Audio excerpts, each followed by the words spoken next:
Okay, भैया मेरी coffee देना।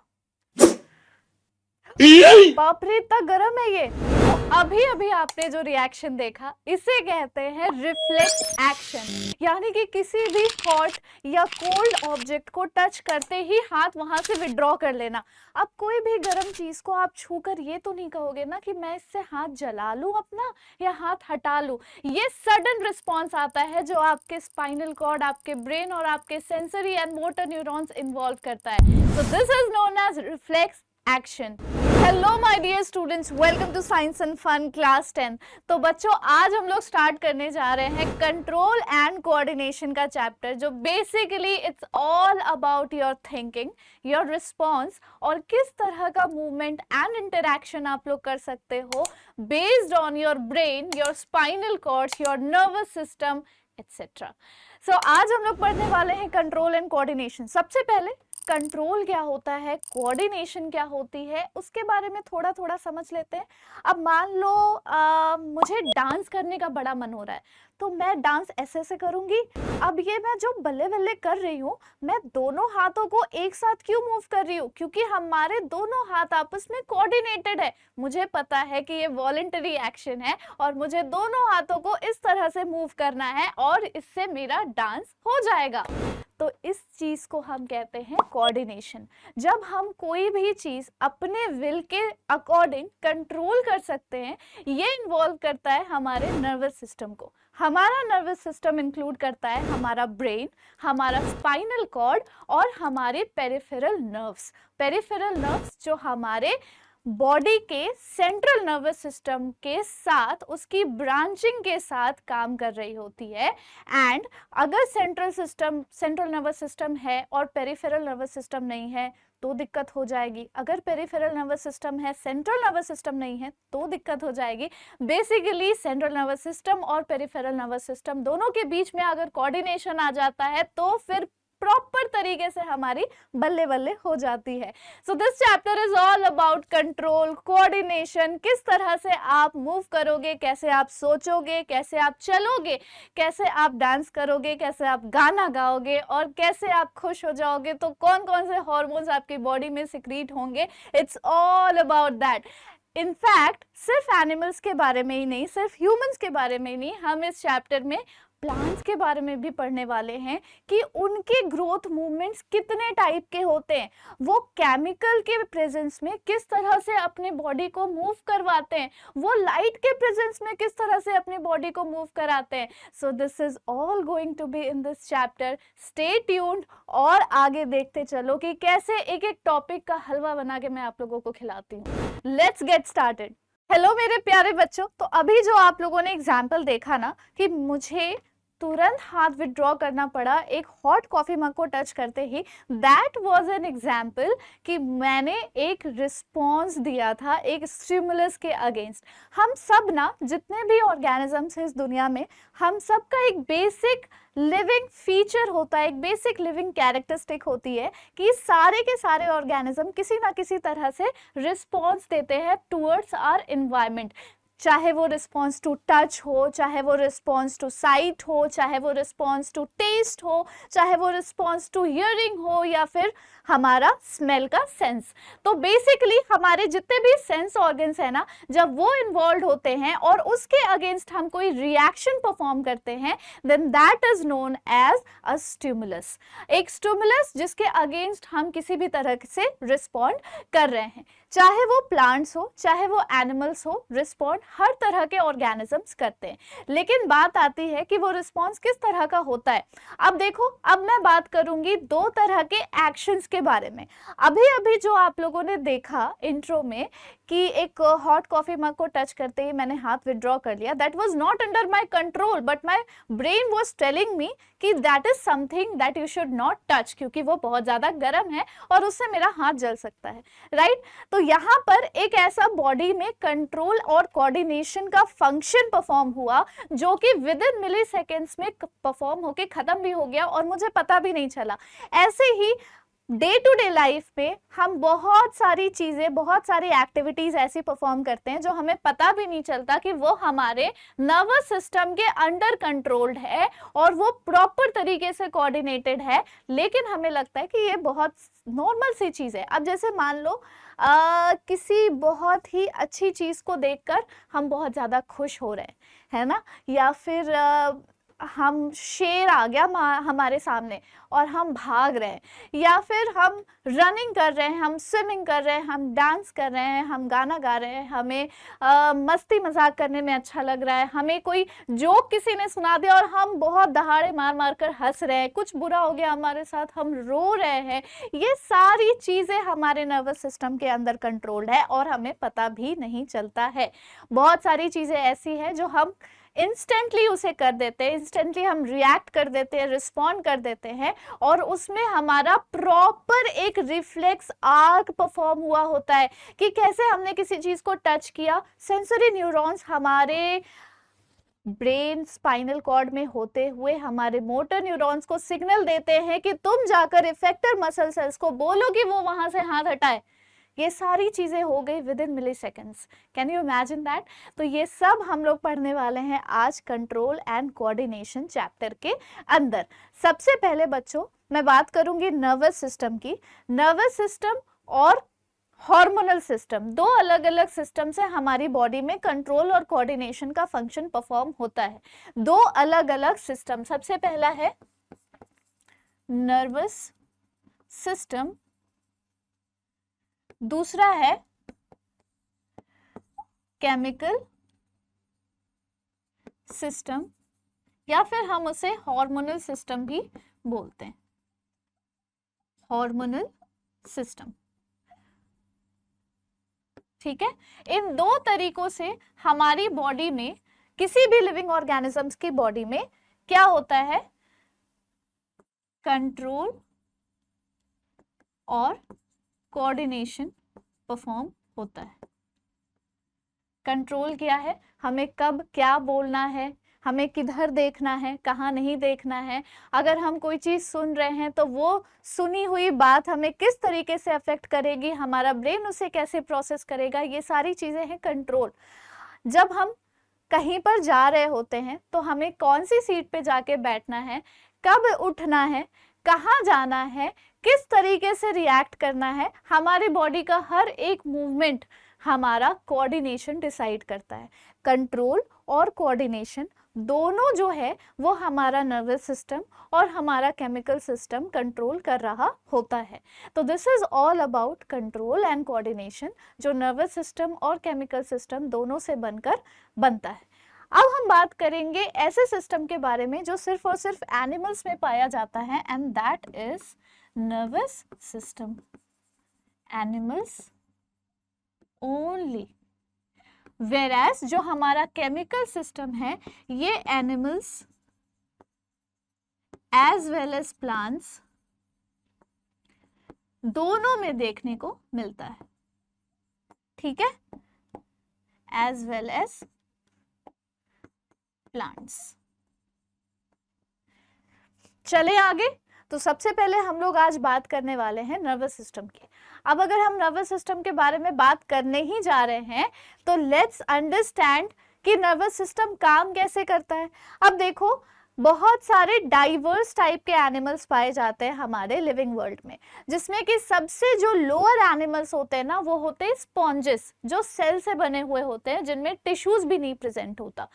तो उनको छोड़ के बाकी जितने भी तरह के एनिमल्स है ना उन सब में थोड़े बहुत नर्व्स प्रेजेंट होते हैं, नर्व सेल्स प्रेजेंट होते हैं। क्या प्रेजेंट होते हैं? नोन एज नर्व सेल्स, या फिर गैंग्लिया प्रेजेंट होता है जो रिप्रेजेंट करता है नर्वस सिस्टम को, या फिर इसके अलावा पूरा नर्वस सिस्टम प्रेजेंट होता है, ठीक है। और ये सारे सिस्टम, ये सारे सेल्स किस तरह से परफॉर्म करेंगे? ये परफॉर्म करेंगे इंफॉर्मेशन रिट्रीव करने में। ये कैसे परफॉर्म करेंगे? These will perform to retrieve information, अब किस तरह का इंफॉर्मेशन के बारे में बच्चों हम लोग बात कर रहे हैं, वो कैसा भी इंफॉर्मेशन हो सकता है ना। अभी आप मेरी वीडियो देख रहे हो, ये वाला वन शॉट देख रहे हो और आपको कुछ कुछ चीजें समझ में आ रही है, यानी कि आपको इंफॉर्मेशन मिल रहा है। कहाँ से ये इंफॉर्मेशन मिल रहा है? ये इंफॉर्मेशन आपको दो तरह के सेंस ऑर्गन से मिल रहा है। सबसे पहले तो आप देख रहे हो तो ये सेंस ऑफ साइट भी आ जाता है, उसके बाद आप मेरी बोली हुई आवाज सुन पा रहे हो, मेरे सारे वर्ड सुन पा रहे हो, सारी चीजें प्रोसेस कर पा रहे हो बिकॉज ऑफ योर ईयर्स। तो दो तरह के सेंसेस तो अभी आप लोगों के डेफिनेटली काम कर रहे होंगे and they are involve in your retrieving information, जो सारे नर्व सेल्स और नर्वस सिस्टम का काम होता है। सबसे पहले हम लोग बात करेंगे नर्व सेल्स के बारे में, जो सब में पाया जाता है, जो बेसिक होता है हमारे नर्वस सिस्टम का, जिसको हम कहते हैं fundamental unit of nervous system, और वो होता है हमारा न्यूरॉन। ये क्या है? This is a structure of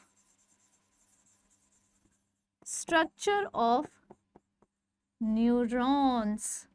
neuron एक सिंगल सेल है। क्या है ये न्यूरॉन? सबने सुना है, सबने पढ़ा है दैट न्यूरॉन या फिर nerve cell is the longest cell in a human body, right. अब ये कंपोस्ट किस किस चीजों से होगा, क्या क्या इसके स्ट्रक्चर्स होंगे, किस किस कंपोनेंट से ये बना होगा, लेट्स सी दैट। सबसे पहले हम लोग अगर स्ट्रक्चर ऑफ न्यूरॉन की बात करेंगे तो सबसे पहला पार्ट जो है वो है हमारा सेल बॉडी, हमारे न्यूरॉन का। और सेल बॉडी के का दूसरा नाम इसको क्या बोलते हैं? इसे हम साइटोन भी बोलते हैं, ठीक है। तो ये हो गया cyton. What is the cell body? ये वाला जो पोर्शन आप देख रहे हो ना, पूरा येलोइश कलर का, जिसके बीच में ये न्यूक्लियस प्रेजेंट है, इसी को कहते हैं हम लोग साइटोन या फिर सेल बॉडी। ये कंसिस्ट करता है अबंडेंट साइटोप्लाज्म। क्या कंसिस्ट करेगा ये? abundant cytoplasm with nucleus, ठीक है। abundant cytoplasm with nucleus। उसके बाद इसमें कौन कौन से सेल ऑर्गेनेल्स प्रेजेंट रहेंगे? साइटोप्लाज्म में बहुत सारे सेल ऑर्गेनेल्स, जैसे कि माइटोकॉन्ड्रिया हो गया, एंडोप्लाज्मिक रेटिकुलम है, गोल्जी एप्रिटस है, निसल्स ग्रैन्यूल्स हैं, ये सारी चीजें साइटोप्लाज्म के अंदर प्रेजेंट रहेंगी। और ये एब्सेंट होगा एक्सॉन के अंदर। एक्सॉन पे अभी हम आएंगे, पहले हम लोग साइटोन समझ लेते हैं। दूसरा जो पार्ट है ना, दूसरा जो कॉम्पोनेंट है इसका, इस बॉडी का, वो कॉम्पोनेंट है, अच्छा ठीक है, वो कॉम्पोनेंट है डेंड्राइट।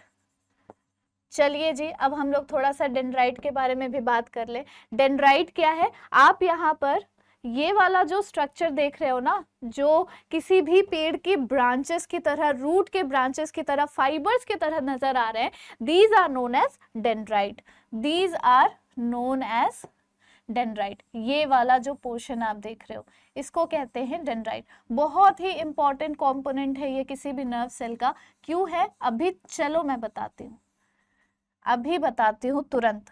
इसका इतना ज्यादा इंपॉर्टेंस इसलिए है बच्चों, क्योंकि जब भी कोई भी इंफॉर्मेशन आ रही होती है ना हमारे बॉडी के अंदर, जो कि प्रोसेस होने वाली है हमारे ब्रेन एंड स्पाइनल कॉर्ड में, वो सबसे पहले नर्व सेल के डेंड्राइट में रिसीव की जाती है। So it is the receiver of the information. Dendrites are the receiver of the information. छोटे छोटे फाइबर्स जो रिपीटेडली प्रोजेक्ट होते हैं from the cyton, from the cell body, are known as dendrite. और ये जनरली ब्रांच्ड होंगे और बहुत सारे नंबर्स में भी होंगे। 2 हो सकते हैं, 4 हो सकते हैं, 6 हो सकते हैं, कितने भी हो सकते हैं। डेंड्राइट का मेन फंक्शन है to receive the impulse from the receptor और the neuron and bring it to the cell body. Receive impulse या फिर information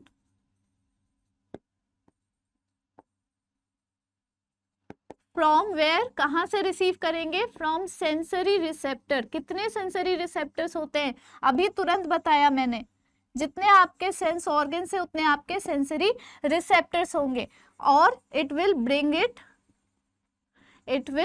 it to the cell body, right.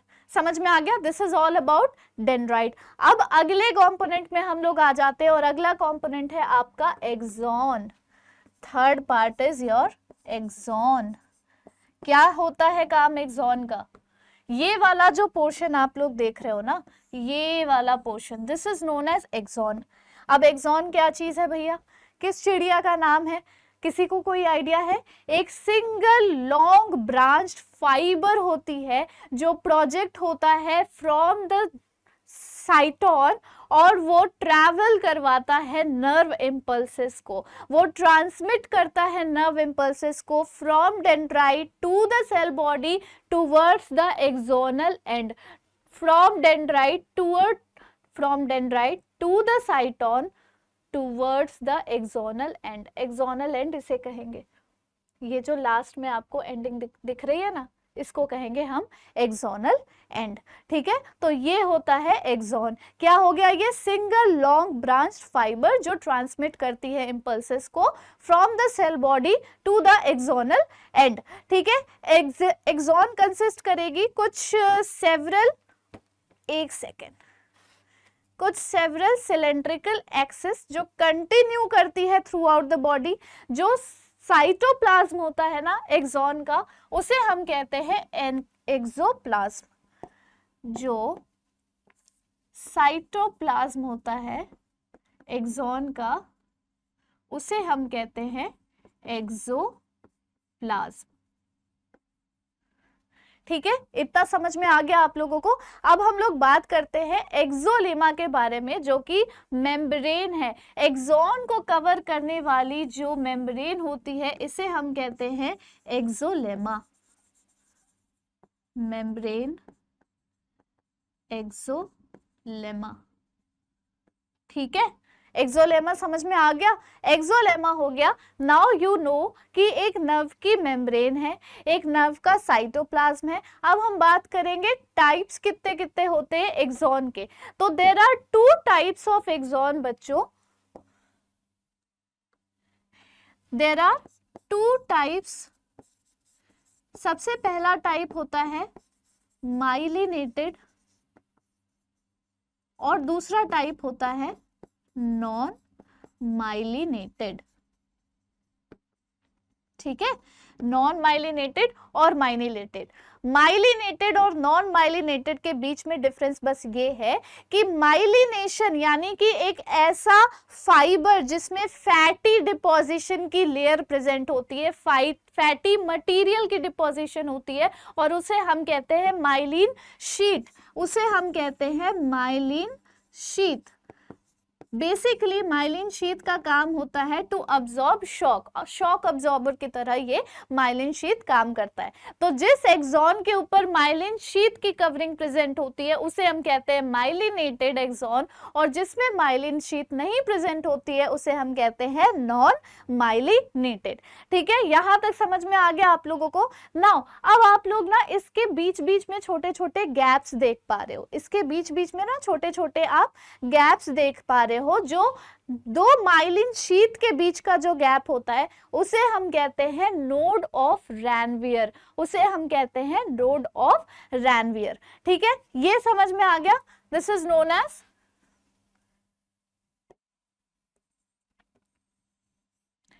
Node of Ranvier. ठीक है, यहां तक आ गया समझ में? किसी को भी कोई दिक्कत है? आप अभी तो नहीं बोल पाओगे, this is a recorded one shot, लेकिन आप कमेंट बॉक्स में कमेंट जरूर कर देना कि मैम इस पर्टिकुलर टाइम स्टैम्प पर मुझे दिक्कत आ रही है।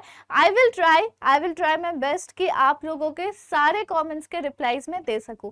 अभी तक अगर आप लोगों ने लेक्चर को लाइक नहीं किया है तो फटाफट से लाइक कर दो और अपने दोस्तों के साथ शेयर कर दो। तो ये हो गया 3 इसके बहुत ही इंपॉर्टेंट पार्ट्स बच्चों। चौथा पार्ट जो है ना उसे हम कहते हैं एक्सोनल। एक सेकेंड, ये तो कोई और ही कलर हो गया, इस कलर से नहीं बनाना था। हाँ, चौथा जो पार्ट है उसे हम कहते हैं एक्सोनल एंडिंग। एक्सोनल एंडिंग क्या काम होता है एक्सोनल एंडिंग का? ये एक्सोनल एंडिंग ना दूसरे दूसरे न्यूरॉन्स के डेंड्राइट्स के साथ आपस में जब मिलते हैं तो यहाँ से इंफॉर्मेशन ट्रांसमिट होती है from one neuron to the other neuron. कहाँ से ये इंफॉर्मेशन ट्रांसमिट होगी? सबसे पहले तो आपका जो सेंस ऑर्गन है, उस सेंस ऑर्गन ने उस इंफॉर्मेशन को रिसीव किया, यानी कि उस इम्पल्स को रिसीव किया। अब वो पहुंचाएगा ना उसे हमारे स्पाइनल कॉर्ड तक, फिर वो ब्रेन पे जाएगा, फिर वहां से मोटर न्यूरॉन्स एक्सचेंज होंगे। अभी मैं सारी चीजें बताऊंगी, ठीक है? तो ये सारी चीजें जो हो रही है ये from one neuron to the other neuron transmit होती है, फ्रॉम द फर्स्ट न्यूरॉन का axonal end to the second neuron का डेंड्राइट, फिर उस सेकेंड न्यूरॉन के एक्सोनल एंड के थर्ड न्यूरॉन के डेंड्राइट के साथ इम्पल्स जो है वो ट्रांसमिट होगा। ठीक है, यहाँ तक आप लोगों को आई जस्ट गेस की क्लियर हो चुका होगा। चलो बच्चों, अब हम नर्वस सिस्टम में बात करते हैं टाइप्स ऑफ न्यूरॉन्स की। टाइप्स ऑफ न्यूरॉन्स फटाफट से हम लोग देख लेंगे। टाइप्स ऑफ न्यूरॉन्स, अभी तक जो मैं सेंसरी और मोटर और इन सब चीजों की बात कर रही थी ना, अभी यहाँ पर आप लोगों को क्लियर हो जाएगा। सो किस चीज के बेसिस पर कि कौन कौन से तरीके के इम्पल्स जनरेट होंगे और कौन कौन से तरीके के इंफॉर्मेशन ट्रांसमिट होगी, based on the function. Based on the function neurons कितने पार्ट्स में डिवाइडेड होते हैं? 3 कैटेगरीज में डिवाइड होते हैं। सबसे पहले हम लोग बात करेंगे सेंसरी न्यूरॉन्स के बारे में। अच्छा, बहुत सारी ऐसी चीजें हैं जो मैं लिख नहीं पाऊंगी क्योंकि फिर वो बहुत लेंदी हो जाएगा, तो आपको मेक श्योर करना है कि अपना नोट बुक लेकर बैठो, अपना पेन लेकर बैठो और साथ साथ में नोट करते जाओ। मैं जैसे जैसे जो जो चीजें बोल रही हूँ, आप लोग जब नोट करते हुए जाओगे, you will definitely see the difference कि बनी बनाई पीपीटी के वर्ड्स आराम से पढ़ने में और आपको खुद नोट्स बनाने में कितना डिफरेंस आ रहा है। आप खुद ये फील कर पाओगे कि आप अच्छा समझ पा रहे हो, अच्छी अंडरस्टैंडिंग आप लोगों की क्लियर हो रही है। चलो, तो बात करते हैं हम लोग सेंसरी न्यूरॉन्स के बारे में। बेसिकली सेंसरी न्यूरॉन का काम होता है to receive the information from हमारा स्किन, फ्रॉम हमारे आईज, नोज, ईयर्स, हमारा टंग, बेसिकली जितने भी हमारे सेंसेस हैं ना, जितने भी सेंसरी ऑर्गन्स हैं, जितने भी हमारे सेंस ऑर्गन्स और स्केलेटल मसल्स और हमारा स्किन एंड एवरीथिंग है, इन सब से इंफॉर्मेशन रिट्रीव करने का काम हमारे सेंसरी न्यूरॉन्स का होता है। ये सेंसरी न्यूरॉन्स इंफॉर्मेशन को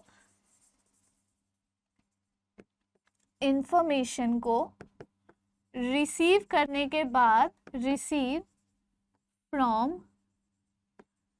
sense organs, information received from sense organs transmitted towards हमारा ब्रेन एंड स्पाइनल कॉर्ड, जहाँ पे प्रोसेसिंग होगी उस इंफॉर्मेशन की, जहां पर क्या होगा, हमारे उस इंफॉर्मेशन की प्रोसेसिंग होगी। नेक्स्ट जो न्यूरॉन है बच्चों, उसे हम कहते हैं motor neuron. That is the most common type of neuron. यहां लिख देती हूं मैं, most common type of neuron. ठीक है, most common type of neuron हम इसे क्यों बोलते हैं? क्योंकि it is located in our CNS, located in our CNS, जिसको हम सेंट्रल नर्वस सिस्टम कहते हैं। नोट कर लो, अगर यहाँ पर मैं लिख नहीं पा रही हूँ स्पेस की कमी की वजह से। CNS है सेंट्रल नर्वस सिस्टम, जो अभी आगे चलकर हम लोग पढ़ने भी वाले हैं। ठीक है, तो ये ना कैरी करता है इंफॉर्मेशन को हमारे ब्रेन और स्पाइनल कॉर्ड से और पहुंचाता है हमारे मसल्स में, हमारे ऑर्गन्स में, हमारे ग्लैंड्स में, थ्रू आउट द बॉडी। और क्योंकि ये through out the body present है, सेंसरी ऑर्गन्स तो सिर्फ हमारे सेंसेस के पास प्रेजेंट है, लेकिन मोटर न्यूरॉन्स वहां प्रेजेंट है जहां पर पूरी बॉडी के हर एक तरह का फंक्शन परफॉर्म किया जा सकता है।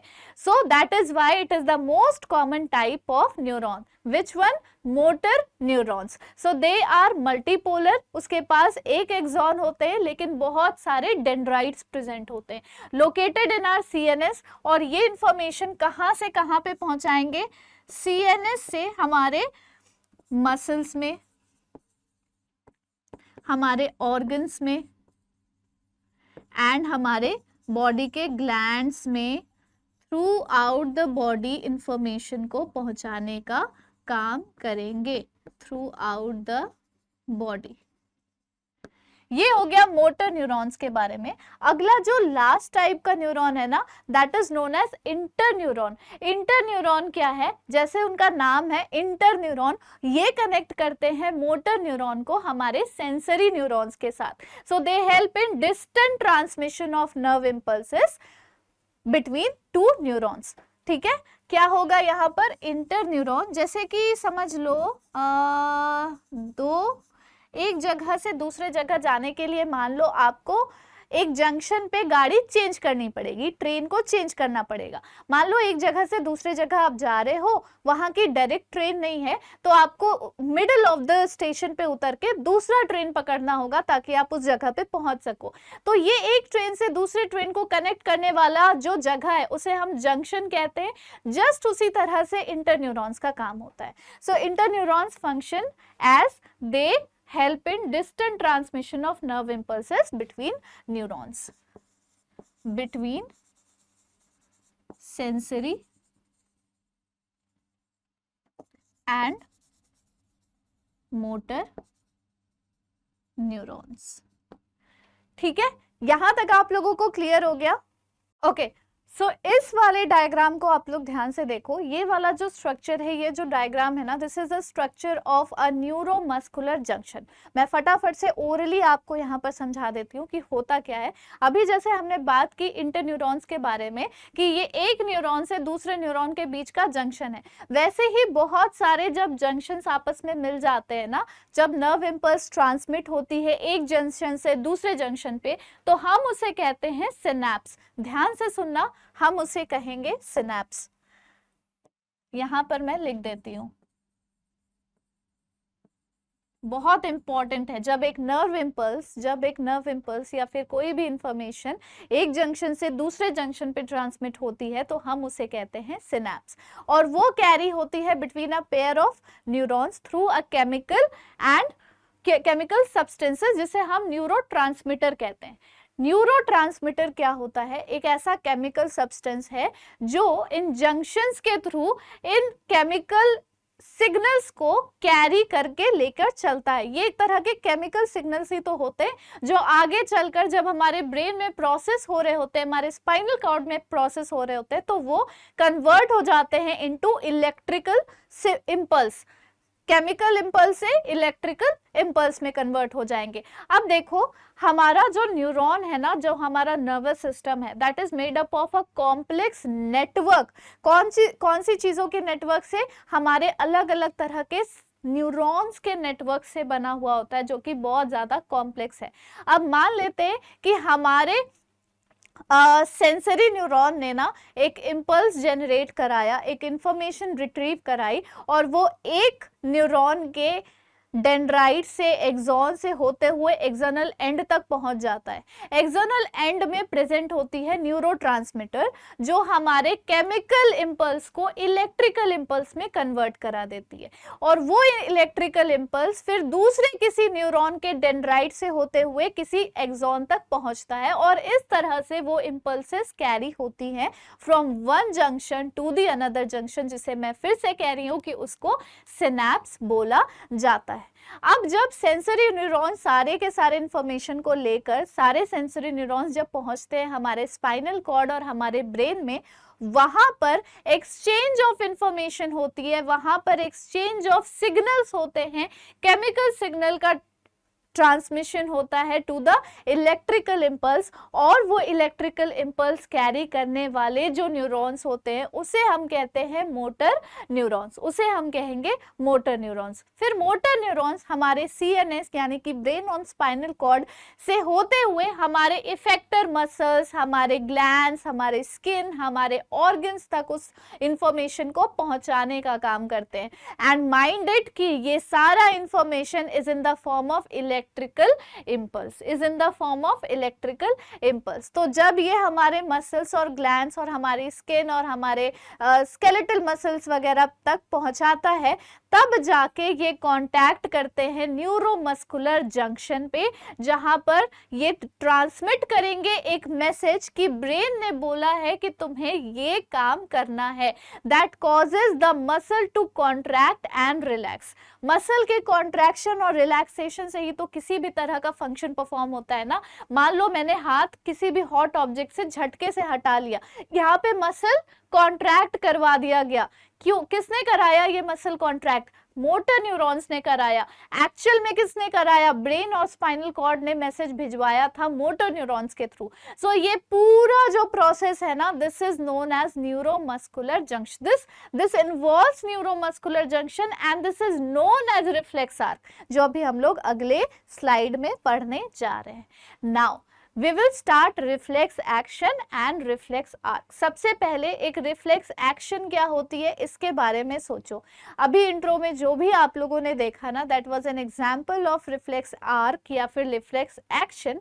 reflex action एक sudden और involuntary मैकेनिकल रिस्पॉन्स होता है, मैकेनिकल एक्शन इन रिस्पॉन्स होता है टू द स्टिमुलस और समथिंग इन द इन्वायरमेंट। हमारे इन्वायरमेंट में कोई चीज हुई है या फिर कोई स्टिमुलस जनरेट हुआ है हमारे सेंसेस से, या कोई भी चीज हुई है, उसके अगेंस्ट जब हमारी बॉडी का कोई भी पार्ट एक इनवॉलेंट्री मैकेनिकल और सडन एक्शन परफॉर्म करता है उस रिस्पॉन्स के अगेंस्ट, तब हम उसे कहते हैं reflex action. What is a reflex action? फिर से मैं बता देती हूँ, अभी मैं यहाँ पर लिख भी दूंगी।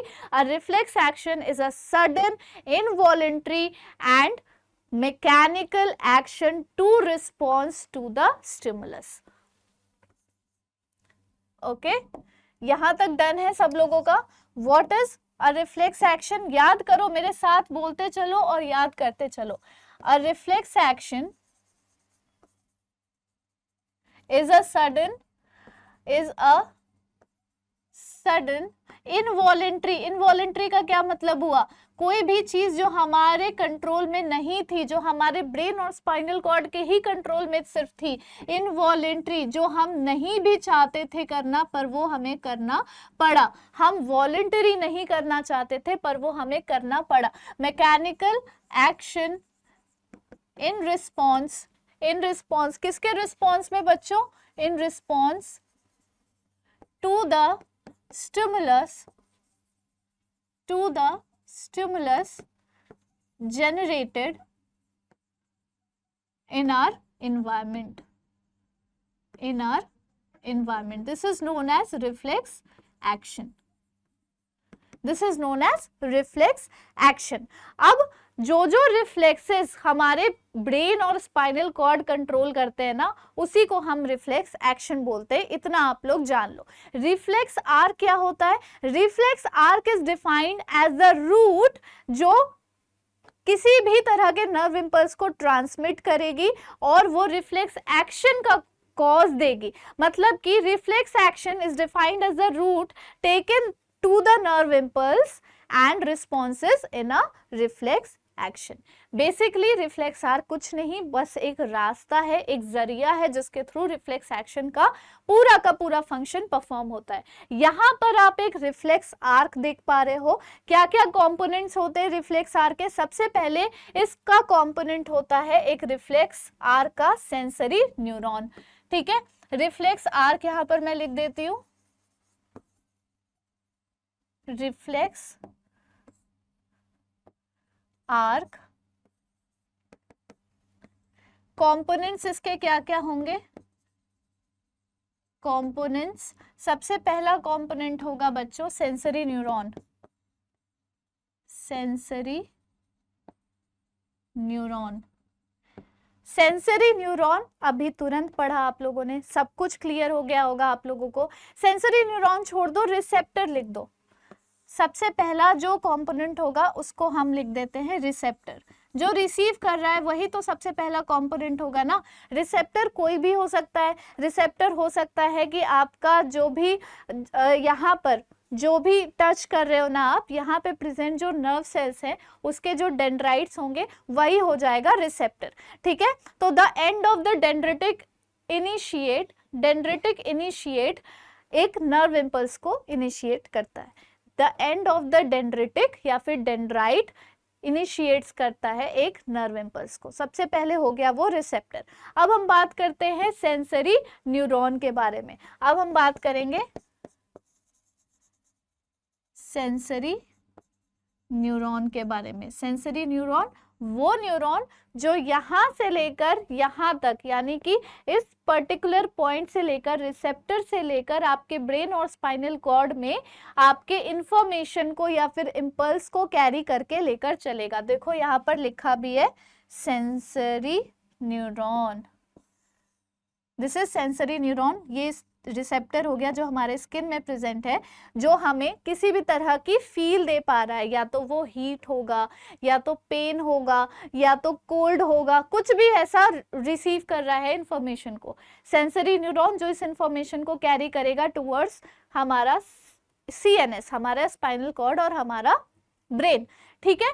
अगला आ जाता है, अगला जो कंपोनेंट है that is integration centre, that is integration centre.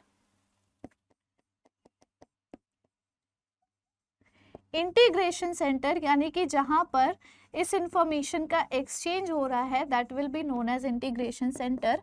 और जो लास्ट हमारा कंपोनेंट है that is motor neuron, that is motor neuron. Last नहीं है, इसके बाद भी है, अभी मैं बताती हूँ।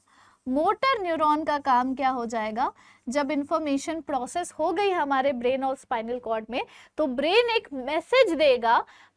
मैसेज देगा हमारे मोटर न्यूरॉन को कि आगे चलकर इफेक्टर मसल्स को क्या करना है या इफेक्टर सेल्स को क्या करना है। इफेक्टर सेल्स यानी कि उसके अगेंस्ट जो एक्शन ली जाएगी ना, उस इंफॉर्मेशन के अगेंस्ट जो एक्शन ली जाएगी, यानी कि मान लो हाथ विड्रॉ कर लेना, यानी कि मान लो कि किसी ने कुछ बोल दिया, डांट दिया बहुत तेजी से, तो उस डांट को आपने सुना अपने कानों से, ये एक रिसेप्टर है, कानों से सुना, तो वो इंफॉर्मेशन आपके सेंसरी न्यूरॉन्स लेकर जाएंगे आपके ब्रेन और स्पाइनल कॉर्ड तक।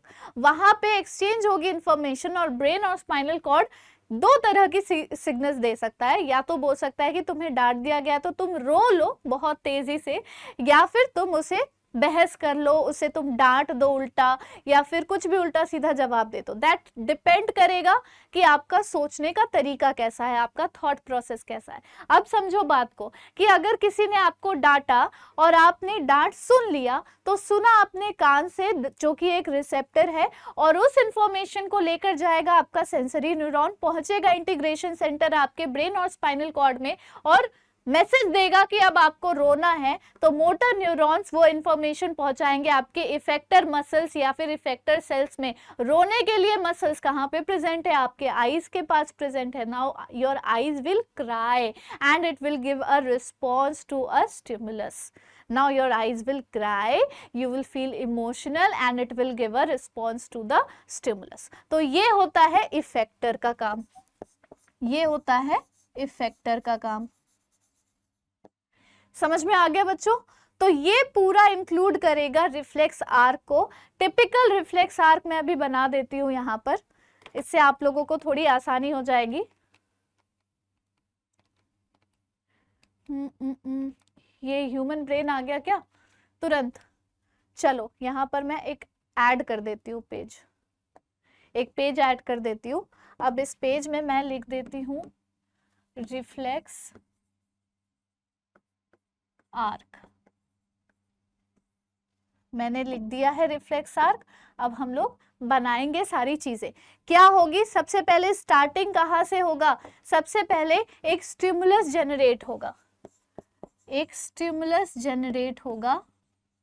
वो इंटरनल भी हो सकता है। मान लो पेट में दर्द हुआ तो आप दवाई खाओगे या रोओगे या फिर चिल्लाओगे या क्या करोगे, तो वो इंटरनल भी हो सकता है और एक्सटर्नल स्टिमुलस भी हो सकता है।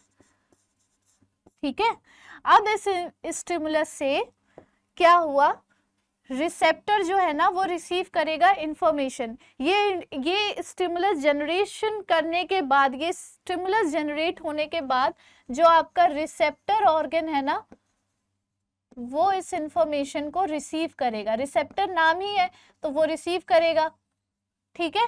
अब ये अगर रिसीव कर रहा है तो इसके बाद का काम किसका हो जाएगा बच्चों, जल्दी से बता दो। इसके बाद का काम हो जाएगा आपके सेंसरी न्यूरॉन का, सेंसरी न्यूरॉन।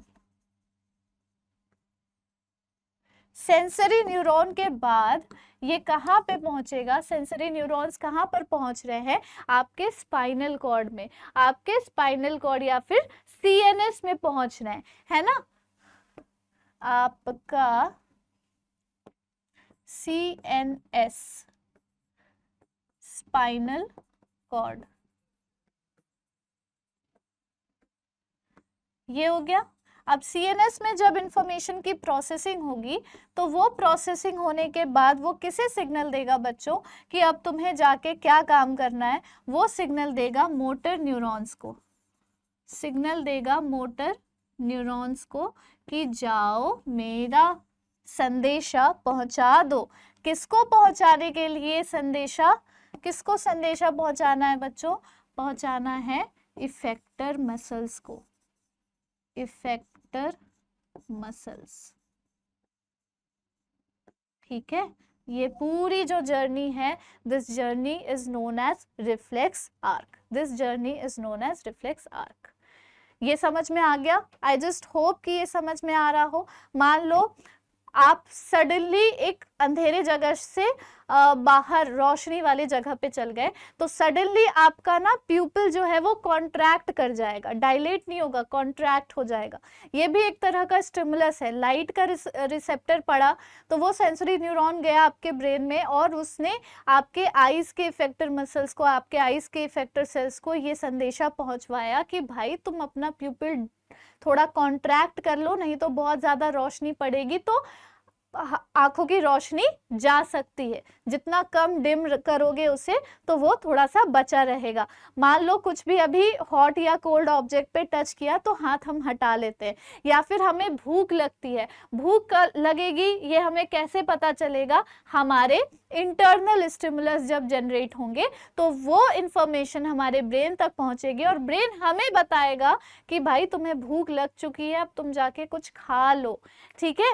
या फिर बहुत ही टेस्टी सा, मान लो छोला भटूरा सामने आ गया, बस आपके मुंह से तुरंत पानी निकलना शुरू, मुंह में पानी आ जाना, यानी सलाइवा का सिक्रीशन होना, एक इंटरनल स्टिमुलस जनरेट हुआ जिसके रिस्पॉन्स में आपके माउथ के सलाइवरी ग्लैंड ने सलाइवा को सिक्रीट कराया, यानी इफेक्टर सेल्स ने कुछ किया काम उसके रिस्पॉन्स में। सो this is all included in reflex action. और ये जो पाथवे है, this is the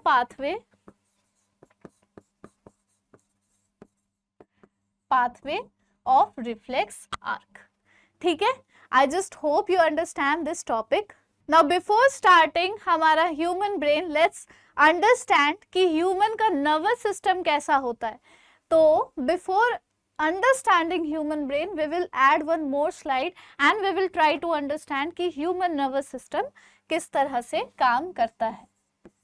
Human nervous system, very important topic, this is one of the most important topics in this chapter and overall आपके boards के लिए भी। सबसे पहले हमारा जो ह्यूमन नर्वस सिस्टम है ना, वो डिवाइडेड है दो बेसिक पार्ट्स में, and that is central nervous system, जिसके बारे में अभी तक मैं बोलते चली आ रही हूँ, सीएनएस करती हुई चली आ रही हूँ, and the last one, the second one is peripheral nervous system. तो सबसे पहले हम लोग यहाँ पर लिख देंगे सीएनएस, सेंट्रल नर्वस सिस्टम, और second one is are PNS, peripheral nervous system, peripheral nervous system.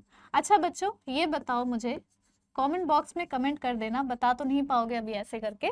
Central nervous system include करता है हमारा ब्रेन एंड स्पाइनल कॉर्ड, ये तो आपको पता चल गया।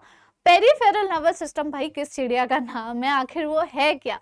तो आप सोचो, अगर कोई चीज सेंटर में प्रेजेंट है बॉडी के बीचों बीच, तो किनारे किनारे जो जितने तरह के न्यूरॉन्स काम कर रहे हैं, जितने तरह के नर्वस सिस्टम अलग तरीके के काम कर रहे हैं, वो भी तो कहीं ना कहीं किसी का पार्ट होगा। वो सब पेरिफेरल नर्वस सिस्टम का पार्ट है। पेरीफेरी का मतलब होता है किनारा। थोड़ी सी इंग्लिश भी सीख लो मेरे साथ, बायो के साथ साथ।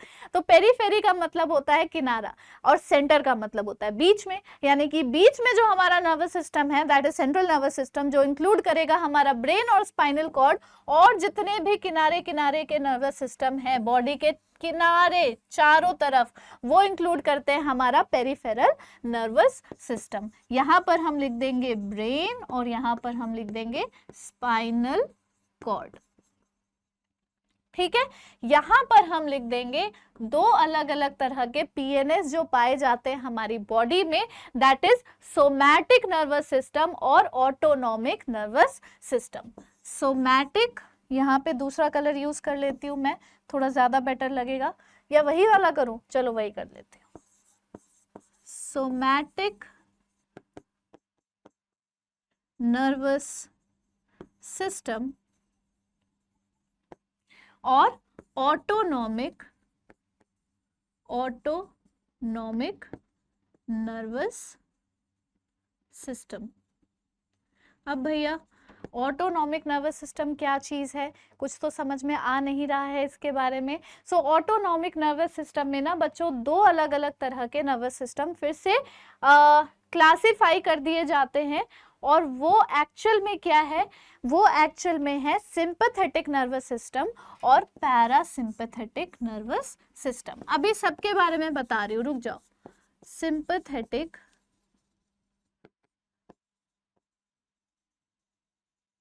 नर्वस सिस्टम और एक आ जाता है पैरा सिंपैथेटिक नर्वस सिस्टम। क्या डिफरेंस है बच्चों दोनों में? देखो, सिंपैथेटिक और पैरासिम्पैथेटिक में ना एक मेजर डिफरेंस ये होता है कि सिंपैथेटिक नर्वस सिस्टम आपको प्रिपेयर करती है किसी भी तरह के फाइट रिस्पॉन्स के लिए, जिसमें बहुत ज्यादा एक्टिवेशन एनर्जी रिक्वायर्ड होती है। मान लो सामने शेर आ गया, तो आपको भागना है, आपको लड़ना है, आपको क्या करना है, वो सारी चीजें जो इंक्लूड करेगा ना, वो है सिंपैथेटिक नर्वस सिस्टम। मान लो आपने खाना खा लिया, डाइजेशन का प्रोसेस होना है, तो डाइजेशन का प्रोसेस कौन करवाएगा? Sympathetic nervous system. आप आराम कर रहे हो, आप चिल हो, आप बिल्कुल रिलैक्स मोड में हो, ये वाला जो रिस्पॉन्स है, ये रिस्पॉन्स देता है आपका पैरासिम्पैथेटिक नर्वस सिस्टम। ये दोनों अलग अलग तरह के रिस्पॉन्सेस, जो एक कहीं आपको फाइट के लिए तैयार कर रहा है और कहीं आपको चिल करने के लिए तैयार कर रहा है, ये दोनों तरह के रिस्पॉन्स सिस्टम जो है वो ऑटोनॉमिक रिस्पॉन्स सिस्टम के अंदर आते हैं, ऑटोनॉमिक नर्वस सिस्टम के अंदर आते हैं, और ऑटोनॉमिक नर्वस सिस्टम हमारे पेरिफेरल नर्वस सिस्टम के अंदर आ जाता है। स्टार्टिंग से अगर हम पढ़ें तो सबसे पहले हमें पढ़ना पड़ेगा ब्रेन के बारे में, स्पाइनल कॉर्ड के बारे में, उसके बाद हमें पढ़ना होगा पीएनएस के बारे में, and then somatic nervous system क्या है, ऑटोनॉमिक क्या है, पैरासिम्पैथेटिक क्या है और सिंपैथेटिक क्या है। So let's start with human brain. जो आप ये डायग्राम देख रहे हो ना, इसी डायग्राम के बेसिस पे मैं आपको सारी चीजें क्लियर करवा दूंगी। इसी के बेसिस पर सब कुछ आपका क्लियर हो जाएगा। सबसे पहले इस ब्रेन को ध्यान से 2 सेकंड के लिए देखो, और मैं आपको बता दूं कि ये जो ब्रेन है हमारा लोकेटेड है कहाँ पर? हमारे हेड रीजन में, यहीं पर है ना। कुछ लोगों के घुटने पे होते हैं, पर बेसिकली नॉर्मल लोगों के यहाँ पर ही होते हैं, हमारे हेड रीजन में, and they are well protected by the skull. हमारे स्कल, जो हमारा स्केलेटल सिस्टम में स्कल वाला पोर्शन है, ये जो हड्डी आपको छूने पे समझ में आ रही है ना, ये बेसिकली आपका ब्रेन नहीं है, ये आपका स्कल है। इसके अंदर एक बलून जैसा, फ्लूइड भरा हुआ बलून जैसा जो स्ट्रक्चर होता है, उसे हम ब्रेन कहते हैं। ठीक है, बोनी बॉक्स जो हाउस करता है स्कल को अंदर की तरफ, वो क्रेनियम में कवर्ड होता है। ठीक है, दिस इज द क्रेनियम, जिसको हम स्कल बोलेंगे, और उसी के अंदर हमारा ब्रेन सिचुएटेड है। ठीक है, कौन कौन से पार्ट्स प्रेजेंट होते हैं? Brain can be divided into major 3 parts, that is forebrain, midbrain and hindbrain. Forebrain आगे की तरफ प्रेजेंट जो ब्रेन है, मिड ब्रेन जो मिडिल में है, अभी मैं टच भी नहीं कर सकती क्योंकि वो एकदम बीच में इन द सेंटर प्रेजेंट है, और हाइंड ब्रेन जो पीछे की तरफ है, ये वाला जो पोर्शन होता है ना, this is known as hindbrain, this is known as forebrain. और मिड ब्रेन कहाँ है? इन दोनों के बीच में इंटरनली जब आप देखोगे तो। ठीक है, सबसे पहले हम लोग बात करेंगे फोर ब्रेन के बारे में। Without any delay let's start fore brain.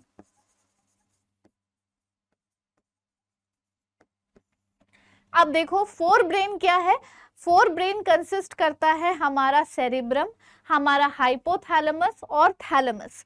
अब सेरिब्रम के बारे में मेजरली हम लोग बात करेंगे। सेरिब्रम एक मेजर पार्ट है हमारा ब्रेन का जो इन्वॉल्व करता है थिंकिंग, लॉजिकल रीजनिंग और हमारे इंटेलिजेंस, हमारी मेमोरी से रिलेटेड। इसके दो हाफ्स होते हैं जिसको हम राइट और लेफ्ट सेरिब्रल हेमिस्फीयर कहेंगे। फटाफट से मैं लिख देती हूं यहां पर, फोर ब्रेन, सेरिब्रम,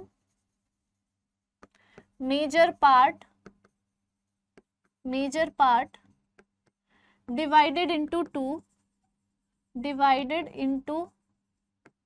two, किसमें डिवाइडेड है? Right and left cerebral hemisphere. ठीक है, दो में डिवाइडेड है, राइट और लेफ्ट सेरिब्रल हेमिस्फीयर। क्या क्या कंटेन करता है? मोटर, सेंसरी और association area. Motor area, sensory area और एसोसिएशन एरिया रिसीव करेगा impulse that is having an association link with the information of previous and sensory information.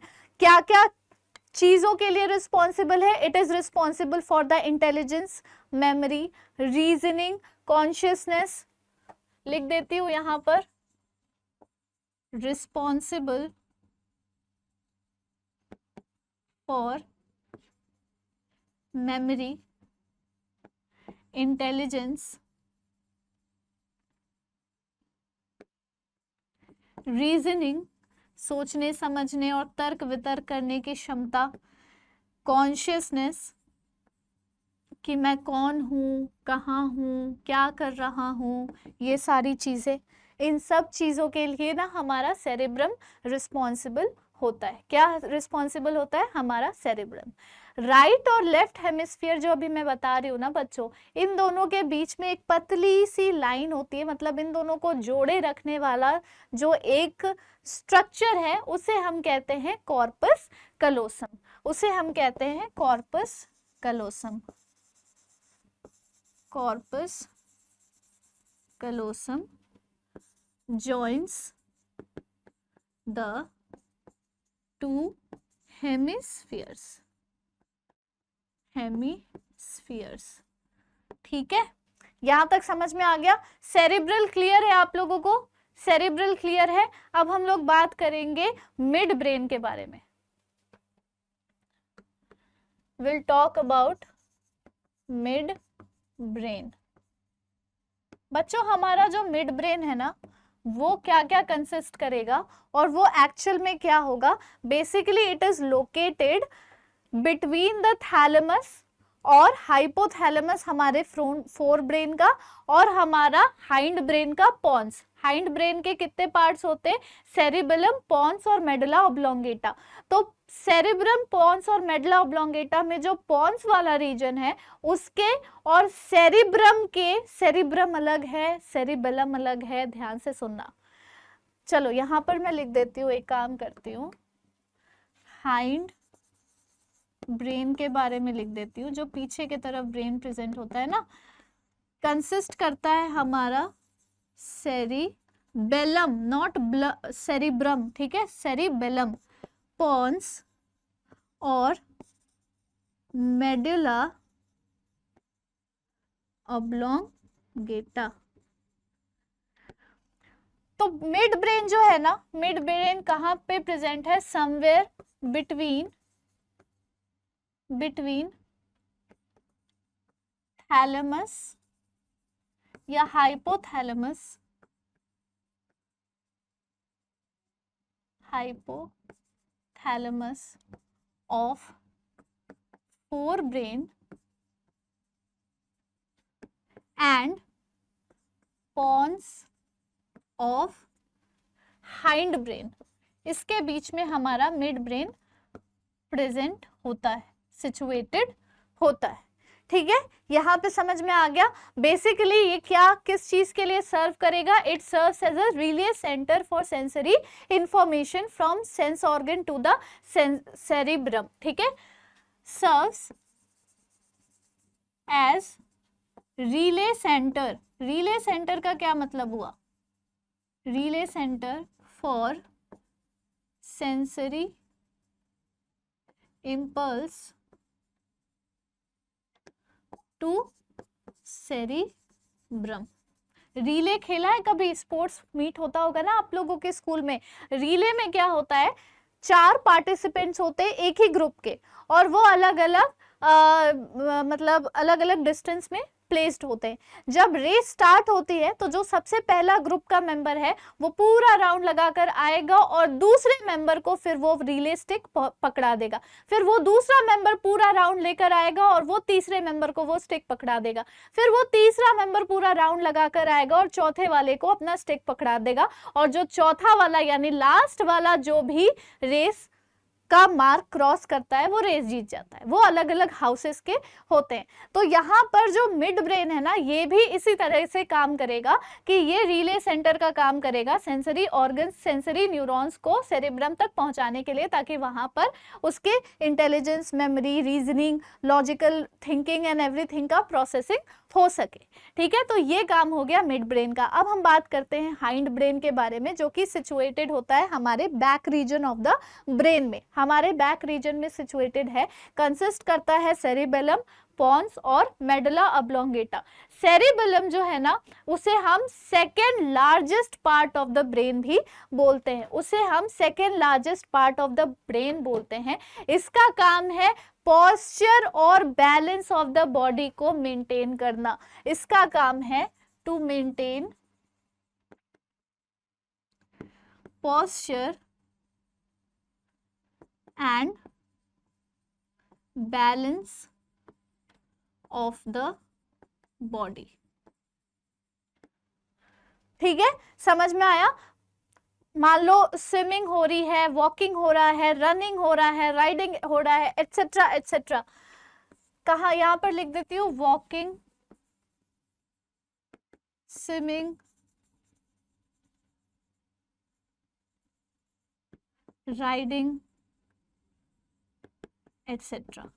ये सारा काम किसका है? सेरिबेलम का है। पॉन्स का क्या काम है बच्चों? ध्यान से देखना, एक सेकेंड, ये क्या हो रहा है? हाँ, पॉन्स क्या है? पॉन्स जो एक पोर्शन है ना इन दोनों के बीच में, मतलब हाइंड ब्रेन में जो एक पॉन्स का रीजन है, that is a fibre tract जो इंटरकनेक्ट करता है हमारे ब्रेन के अलग अलग रीजन को। एक फाइबर ट्रैक्ट है, यहाँ पे मैं दिखा देती हूँ। देखो, ध्यान से देखो, ये वाला जो पोर्शन है ना, this portion is known as pons. किससे किससे ये जुड़ा हुआ है? ये जुड़ा हुआ है आपके सेरिब्रम से भी जुड़ा हुआ है, पिट्यूटरी ग्लैंड से जुड़ा हुआ है, हाइपोथैलेमस से जुड़ा हुआ है, और ये आपका मिड ब्रेन है। तो पॉन्स और हाइपोथैलेमस के बीच में कहीं पर मिड ब्रेन पाया जाता है। वही हम लोग अभी मिड ब्रेन के बारे में बात कर रहे थे। तो पॉन्स का यही चीज है कि that is serves as a interconnection. ठीक है, that serves as serves as interconnection between different regions of the brain, different regions of the brain। ठीक है, last and final part of our brain, that is medulla oblongata.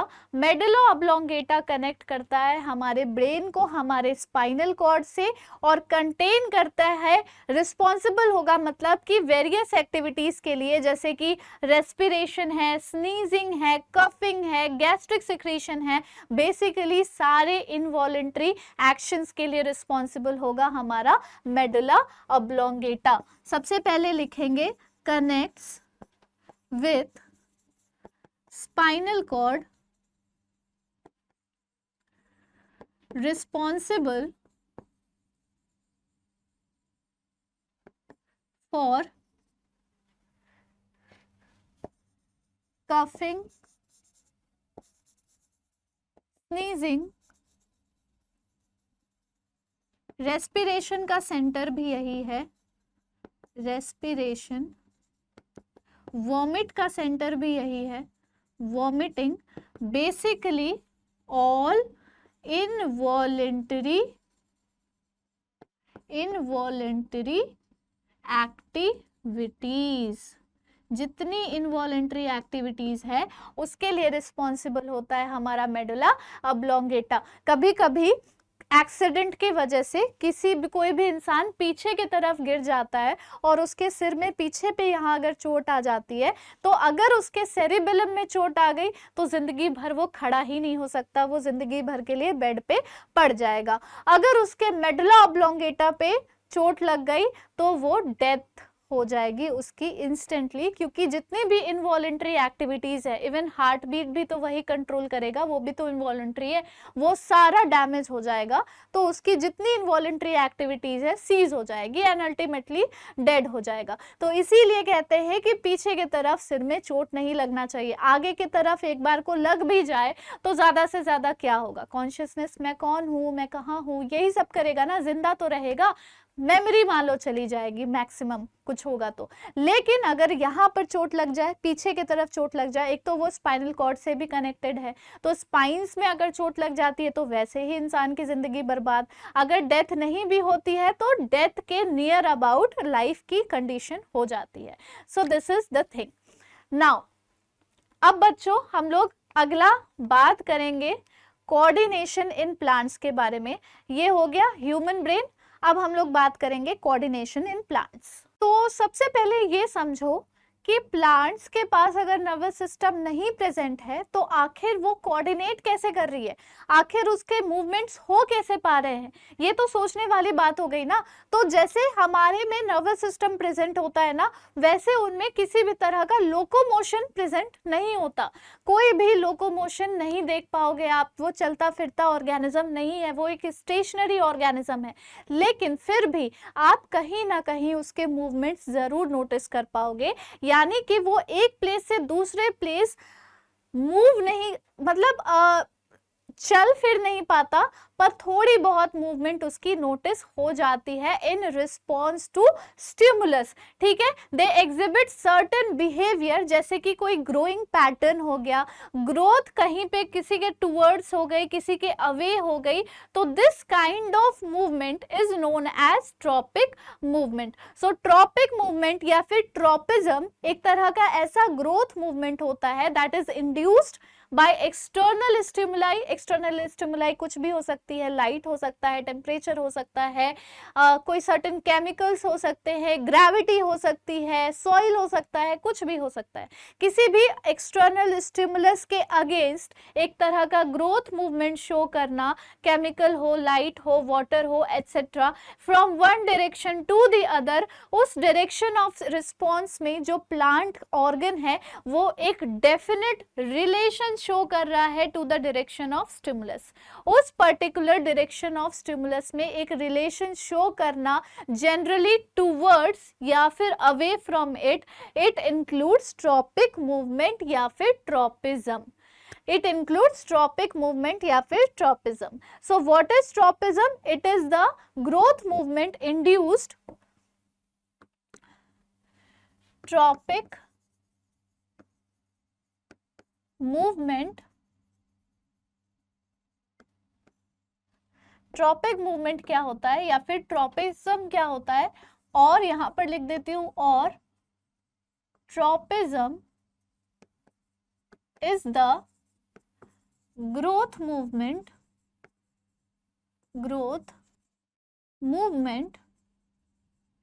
induced by, induced किससे induce होगा? by certain external stimuli, by certain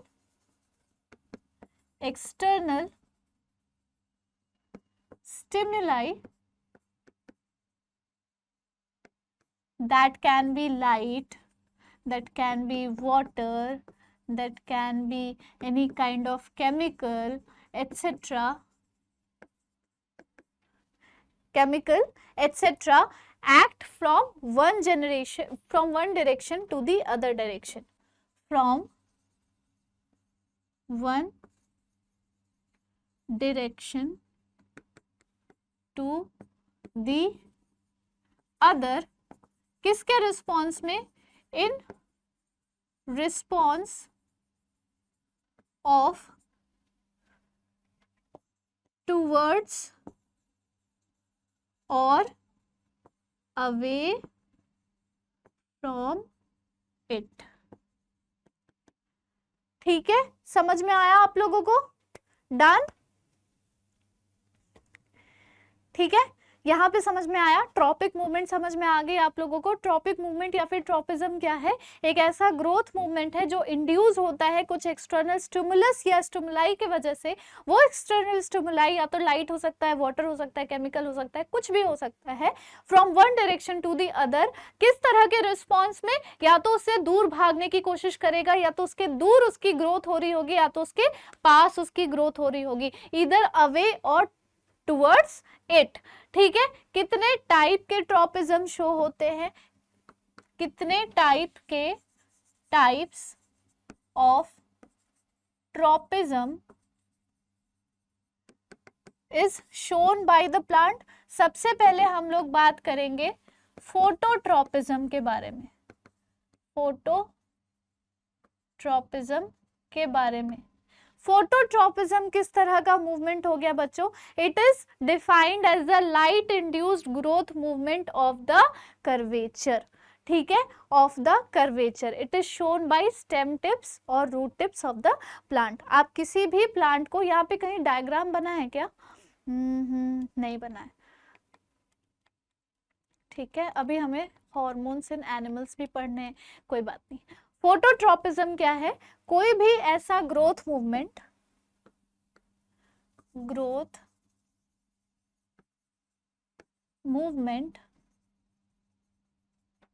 in response to light.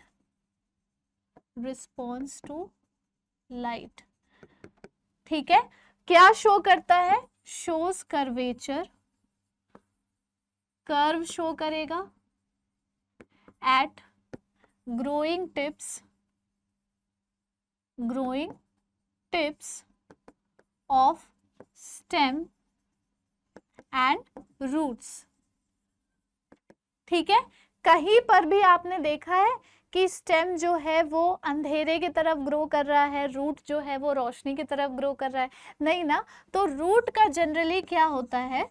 Root का होता है negative phototropism show करना। Phototropism show करना। Stem generally positive phototropism show करता है। Positive phototropism show करता है कौन? स्टेम। नेगेटिव का मतलब होता है कि उसकी ग्रोथ मूवमेंट अवे होगी, दूर की तरफ होगी, लाइट से दूर जाते हुए होगी। और स्टेम की पॉजिटिव फोटोट्रॉपिज्म यानी कि उसके टुवर्ड्स होगी, यानी लाइट जिधर रहेगा उधर उसकी ग्रोथ बढ़ेगी और वो कर्वेचर एक तरह का शो करेगा। अगला जो टाइप ऑफ ट्रॉपिज्म है बच्चों, उसे हम कहते हैं geotropism. Second one is geotropism. और जियोट्रॉपिज्म जो है ना, वो किसके रिस्पॉन्स में होता है? In response to gravity. Gravity के रिस्पॉन्स में जो ग्रोथ मूवमेंट प्लांट शो करती है उसे हम जियोट्रॉपिज्म कहते हैं। यूजुअली आप देखोगे कि स्टेम जो है ना वो ऊपर की तरफ बढ़ रहा होता है, ऊपर की तरफ ग्रो कर रहा होता है, यानी कि वो नेगेटिवली जियोट्रॉपिज्म शो करेगा। नेगेटिव जियोट्रॉपिज्म, उसके अवे ग्रो कर रहा है ना, negative geotropism. Roots usually positive geotropism show करते हैं, पॉजिटिव जियोट्रॉपिज्म। ठीक है। अगला जो अलग तरह का मतलब ट्रॉपिक मूवमेंट है ना, अगला जो ट्रॉपिक मूवमेंट है वो कैसा ट्रॉपिक मूवमेंट है? जियोट्रॉपिज्म हो गया। अब हम बात करेंगे कीमोट्रॉपिज्म के बारे में। कीमोट्रॉपिज्म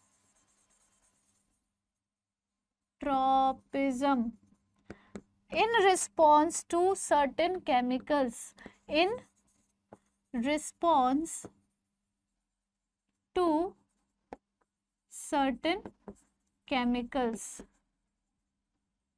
अब कौन से तरह के केमिकल्स? अब जैसे किसी भी फ्लावर में ना, किसी भी तरह के फ्लावर में दो तरह का गैमीट होता है, एक होता है पॉलन ग्रेन और एक होता है फीमेल का egg cell.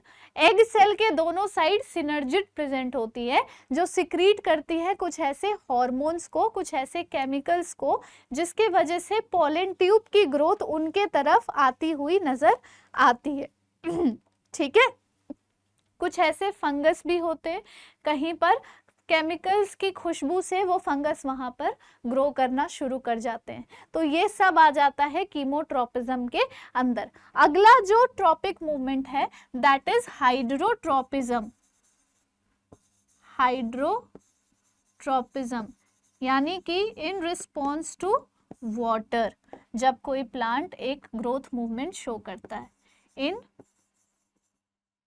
Response to water, जब कोई भी प्लांट एक ग्रोथ मूवमेंट शो करता है तो हम उसे कहते हैं कि वो हाइड्रोट्रॉपिक है। मान लो कि कोई भी ऐसा प्लांट का रूट है ना जो पानी के तरफ ग्रो करना शुरू कर रहा है। यूजुअली रूट्स ऐसे होते हैं, रूट्स पानी की तरफ ग्रो करना शुरू करते हैं क्योंकि पानी से उनको मिनरल्स और बाकी न्यूट्रिएंट्स मिलेंगे। So roots starts showing positive hydrotropism. ठीक है, समझ में आ गया? चलो अगला हम बात करते हैं, अगले टाइप का जो ट्रॉपिक मूवमेंट है that is known as thigmotropism, जिसका पिक्चर यहाँ पर लगा हुआ है। समझ तो गए ही होंगे आप लोग। थिग्मो का मतलब होता है बच्चों टच। ठीक है, थिग्मोट्रॉपिज्म ये एक ऐसा ग्रोथ मूवमेंट प्लांट शो करता है that is in response to touch. In response to touch, अगर आप इसको टच करोगे तो ये अवे फ्रॉम यू ग्रो करना शुरू करेंगे। अवे ये हो जाएंगे, दूर हो जाएंगे। एग्जाम्पल बहुत ही अनोखा एग्जाम्पल है मिमोसा प्यूडिका के लीव्स। प्यूडिका के लीव्स, इसको अगर आप टच करते हो, इसको अगर आप टच करते हो तो ये कॉन्ट्रैक्ट कर जाते हैं, यानी कि they are not trying to grow towards you. Touch के टूवर्ड्स ये ग्रो नहीं करना चाहते। एक और एग्जाम्पल है टेंड्रिल्स का कर्लिंग या फिर कॉइलिंग। ठीक है, तो वो किस तरह का है? वो एक तरह का नेगेटिव थिग्मोट्रॉपिक मूवमेंट है। कोई भी मनी प्लांट या किसी भी टेंड्रिल्स को आप देखते हो ना कॉइल होते हुए, that is an example of negative thigmotropism. तो यहाँ पे बच्चों कंट्रोल एंड कोऑर्डिनेशन वाला टॉपिक भी खत्म हो जाता है। अब हम बात करते हैं कुछ सर्टेन हॉर्मोन्स के बारे में, जो हॉर्मोन्स हमारे बॉडी को कंट्रोल एंड कोऑर्डिनेट करते हैं। नर्वस सिस्टम हम लोगों ने पढ़ लिया, अब हम पढ़ेंगे केमिकल सिस्टम या हार्मोनल सिस्टम जो प्लांट और एनिमल दोनों में पाया जाता है। लेकिन सिंस प्लांट के हॉर्मोन्स आपके सिलेबस से डिलीट हो चुके हैं तो we will study about hormones in animals. तो चलो बच्चों, अब हम लोग जानते हैं कि कैसे एनिमल हॉर्मोन्स काम करते हैं हमारी बॉडी में। अभी तक आप लोगों को पता था कि there are certain kind of chemicals जिसके वजह से हमारा कंट्रोल एंड कोऑर्डिनेशन हो सकता है। अभी तक हम लोग पढ़ते आ रहे हैं कि कैसे नर्वस सिस्टम हमारी बॉडी में कंट्रोल एंड कोऑर्डिनेशन का काम करता है। अब हम लोग पढ़ेंगे कि कैसे हार्मोनल सिस्टम या फिर केमिकल सिस्टम हमारी बॉडी में कंट्रोल एंड कोऑर्डिनेशन का काम करता है। सो बिफोर नोइंग दैट, हमें पता होना चाहिए कि हार्मोन्स क्या होते हैं, और हार्मोन्स के बारे में भी पता होने से पहले हमें ये पता होना चाहिए कि हार्मोन्स निकल कहाँ से रहा है, सिक्रीट कहाँ से हो रहा है। सो बच्चों, सबसे पहले आप लोगों को ये जानना होगा कि हमारी बॉडी के अंदर बहुत सारे अलग अलग तरह के ऑर्गन्स और ग्लैंड्स प्रेजेंट होते हैं। ग्लैंड्स कुछ ग्लैंडुलर टिश्यू से बने हुए एक मास ऑफ सेल्स होते हैं जिनका काम होता है सिक्रीशन करना। वो क्या सिक्रीट करेंगे? जो उनके सेल्स मैन्युफैक्चर या फिर कोई ऐसा प्रोडक्ट बनाएंगे with the help of some kind of chemicals, उसी की सिक्रीशन वो ग्लैंड्स कराते हैं। नाउ बिफोर टेलिंग यू कि ये सारे जो आप स्लाइड्स में ग्लैंड्स देख रहे हो वो कैसे ग्लैंड्स है, let me tell you there are two types of glands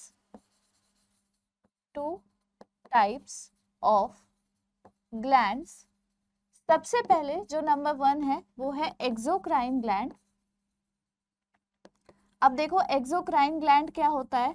exocrine gland उस तरह की ग्लैंड्स होती हैं जिनके साथ डक्ट्स जुड़े हुए होते हैं, यानी कि ट्यूब्यूल्स यानी कि पाइप्स जुड़े हुए होते हैं। जब वो कोई सिक्रीशन करेंगे ना, जब वो कुछ सिक्रीट करेंगे, किसी भी तरह का वो हार्मोन या फिर एंजाइम सिक्रीट करेंगे, तो वो उस डक्ट के थ्रू बहता हुआ सिक्रीट होता हुआ जाएगा किसी एक स्पेसिफिक ऑर्गन में या फिर कोई एक स्पेसिफिक फंक्शन परफॉर्म करेगा। लेकिन जब हम बात करते हैं एंडोक्राइन ग्लैंड के बारे में, जो कि दूसरे तरह का ग्लैंड है, सॉरी, एंडोक्राइन ग्लैंड।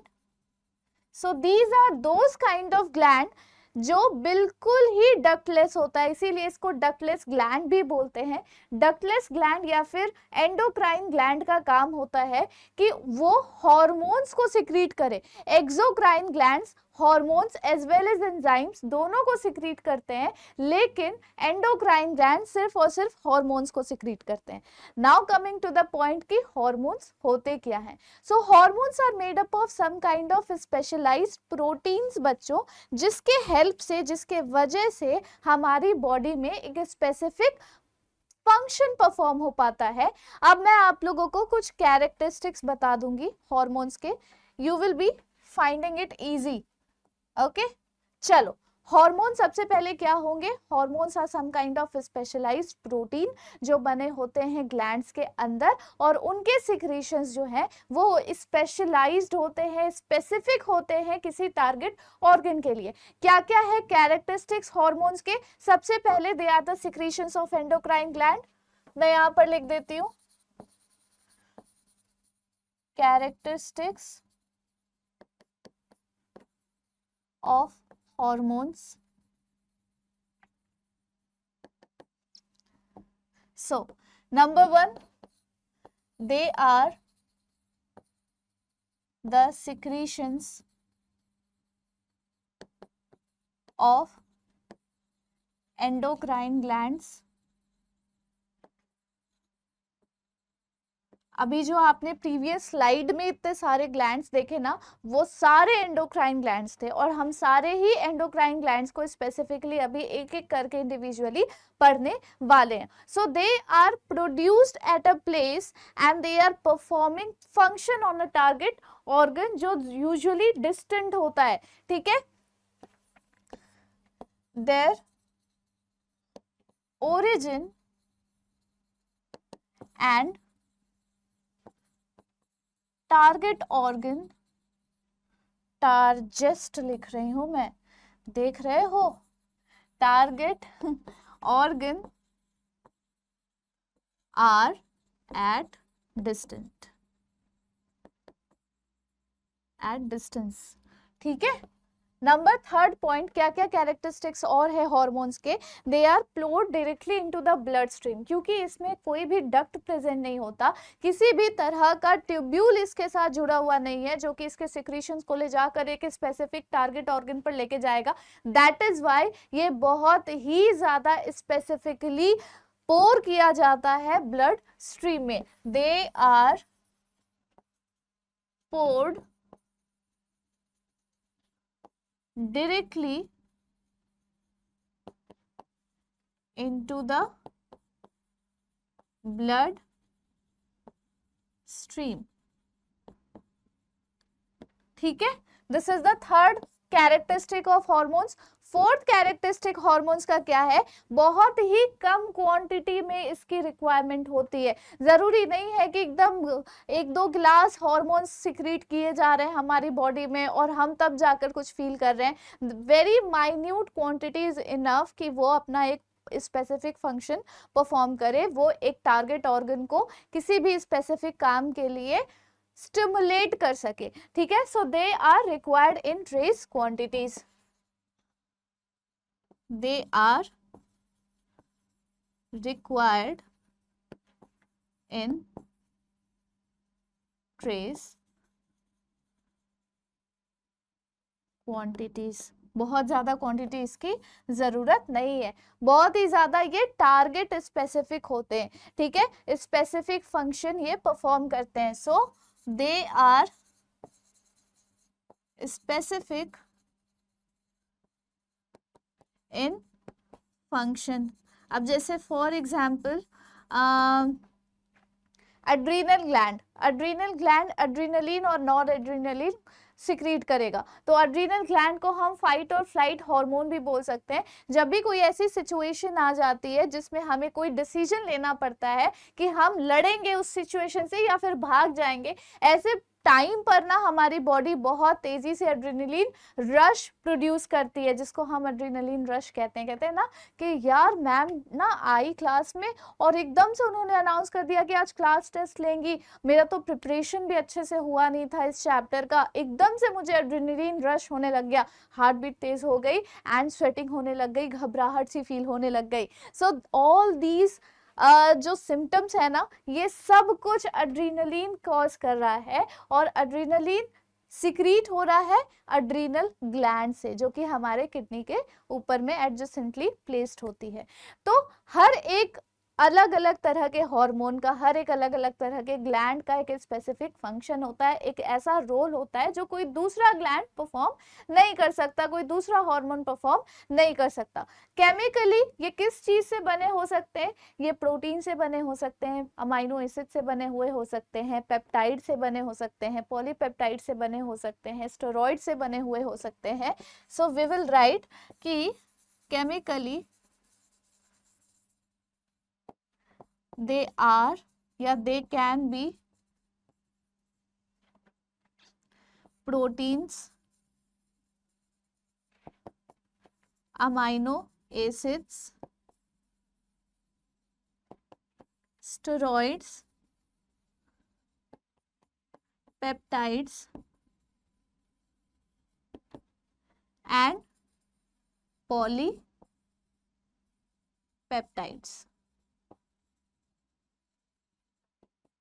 ठीक है, तो ये सारे थे कैरेक्टरिस्टिक्स हॉर्मोन्स के।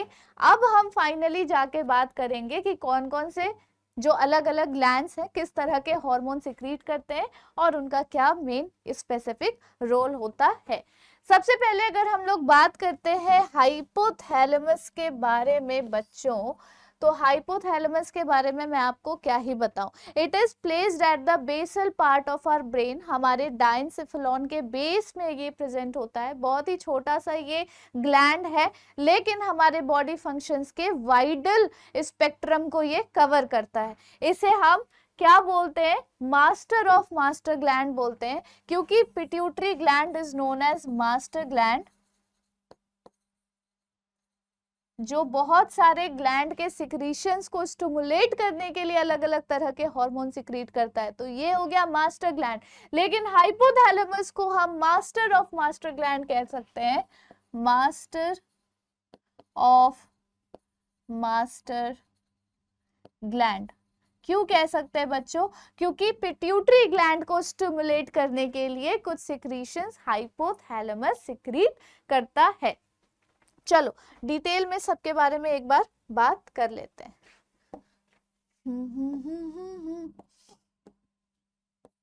हॉर्मोन्स मैं ऐसे करके ना टैबुलेटेड फॉर्म में या चार्ट फॉर्म में बना देती हूँ, रुको। हॉर्मोन्स, सबसे पहले we will talk about hypothalamus.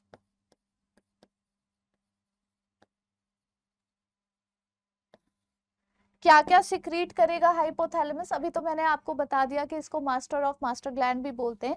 दो तरह के हार्मोन्स ये सिक्रीट करता है, एक होता है रिलीजिंग हार्मोन और एक होता है इनहिबिटिंग हार्मोन। रिलीजिंग हार्मोन जो किसी दूसरे हार्मोन के रिलीज करने के लिए, उसे स्टिमुलेट करने के लिए हार्मोन रिलीज किया जा रहा है। एक होता है इनहिबिटिंग हार्मोन कि अगर कोई हार्मोन ज्यादा बॉडी में इंक्रीज होती चली जा रही है उसकी सिक्रीशन, तो उसको कैसे इनहिबिट करना है, उसे इनहिबिट करने वाला जो सिक्रीशन है that will be known as inhibiting hormone.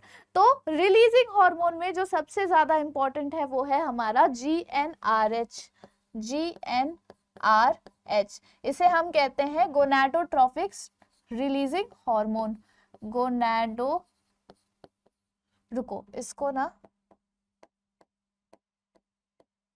मैं थोड़ा सा छोटू सा करके लिखती हूँ। गोनाडोट्रोपिक रिलीजिंग हार्मोन,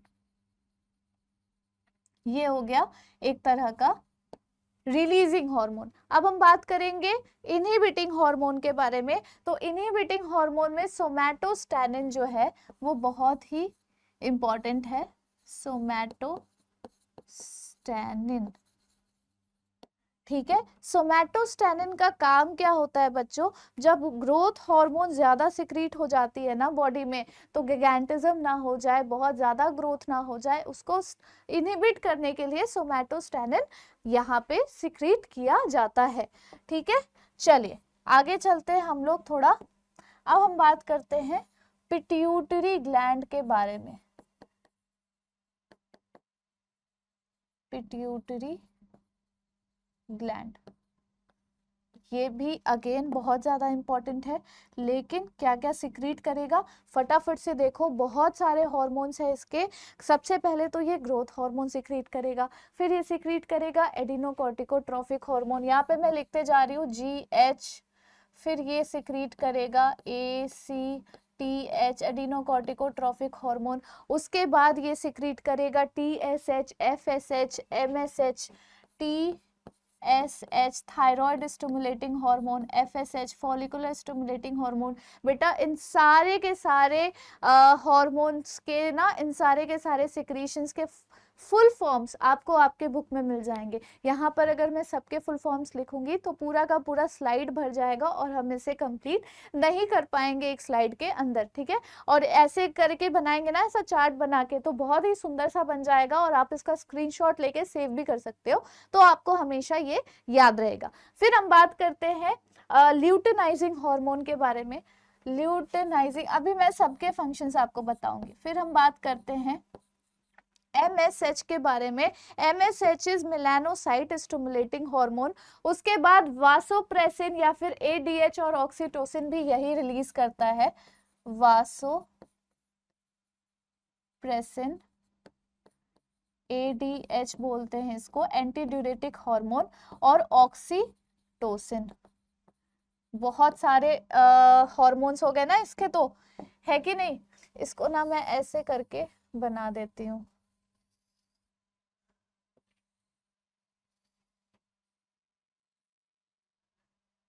ठीक है, ऐसा सही लग रहा है कि पहले वाला जो था वही सही था। ऐसे भी बना देती हूँ, बाद में उसको भले रब कर दूंगी या कर ही दूं रब। चलो रब कर दिया मैंने।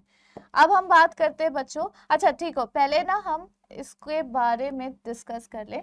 ग्रोथ हार्मोन, ग्रोथ हार्मोन को ना कौन सा हार्मोन सबसे पहले स्टिमुलेट करेगा? जीएनआरएच। जीएनआरएच हमारे ग्रोथ हार्मोन को भी स्टिमुलेट करेगा, और ग्रोथ हार्मोन स्टिमुलेट होगी तो हमारी बॉडी का ओवरऑल ग्रोथ जो है वो बढ़ना शुरू हो जाता है। उसके बाद ACTH एडिनोकॉर्टिकोट्रोफिक हार्मोन का काम होता है बच्चों हमारी बॉडी में कॉर्टिकोसोइल हार्मोन का डिफेंड करने के लिए, मतलब डिफेंस अंडर द स्ट्रेस कभी भी होता है ना, तो उसके डिफेंस में ये वाला हार्मोन काम करता है। फिर हम बात करते हैं थायराइड स्टिमुलेटिंग हार्मोन को। थायराइड स्टिमुलेटिंग हार्मोन हमारे थायराइड में प्रेजेंट जो हार्मोन्स है उसे स्टिमुलेट करेगा, ताकि हमारा थायराइड ग्लैंड अपनी सिक्रीशंस को बढ़ाए, ठीक है। उसे स्टिमुलेट कराने वाला जो हार्मोन है उसी को कहते हैं हम थायराइड स्टिमुलेटिंग हार्मोन। थायरॉक्सिन को स्टिमुलेट करेगा। FSH follicular stimulating hormone, male या फीमेल रिप्रोडक्टिव ऑर्गन में जब मेल या फीमेल ऑर्गन या फिर गैमीट बनने वाली होती है, गैमीट प्रोड्यूस होने वाली होती है, तो उसको बनाने के लिए जो हार्मोन्स रिक्वायर्ड होते हैं उसी को कहते हैं follicular stimulating hormone. Luteinising hormone जो हमारे फीमेल्स में ओव्यूलेशन करवाता है, LH सर्ज हो जाती है, वो आप लोगों ने रिप्रोडक्शन में थोड़ा बहुत पढ़ा होगा।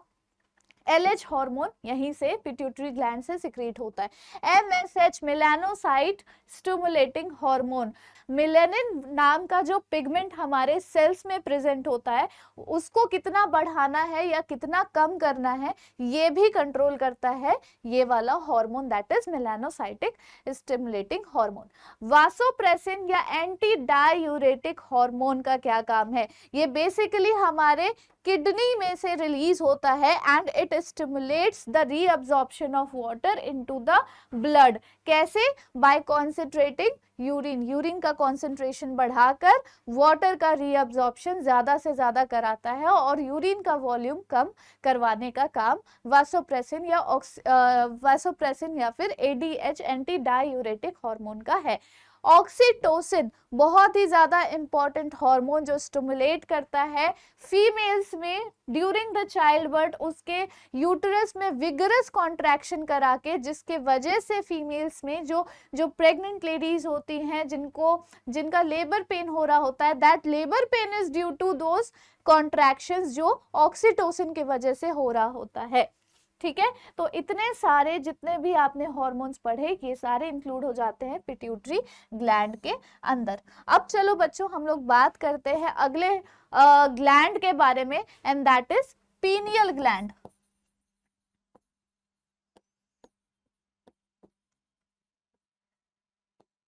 ठीक है, पीनियल ग्लैंड। पीनियल ग्लैंड का क्या काम होता है? बहुत ही छोटा सा रेडिश ग्रेश कलर का ये छोटा सा पी साइज का हमारे फोरब्रेन के पास प्रेजेंट होने वाला ये एक छोटा सा ग्लैंड है। ये हमारे नॉर्मल स्लीप वेक साइकिल को कंट्रोल करता है।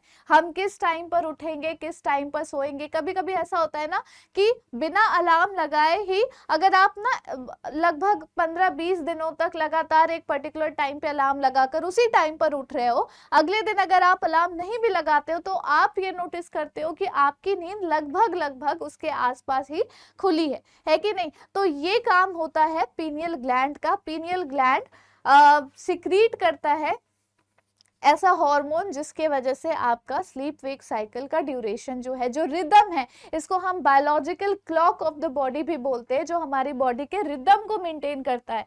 हर एक पर्टिकुलर टाइम पर हम किस तरह की एक्टिविटी करना पसंद करते हैं। अगर आपको दिन में 2 घंटे सोने की आदत है लंच करने के बाद, तो आपको रोज लंच करने के बाद नींद आ ही जाएगी। अगर आपको नहीं आदत है तो आपको नींद नहीं आएगी, है ना। तो ये सारी चीजें कंट्रोल करता है हमारा प्यारा सा छोटा सा पीनियल ग्लैंड।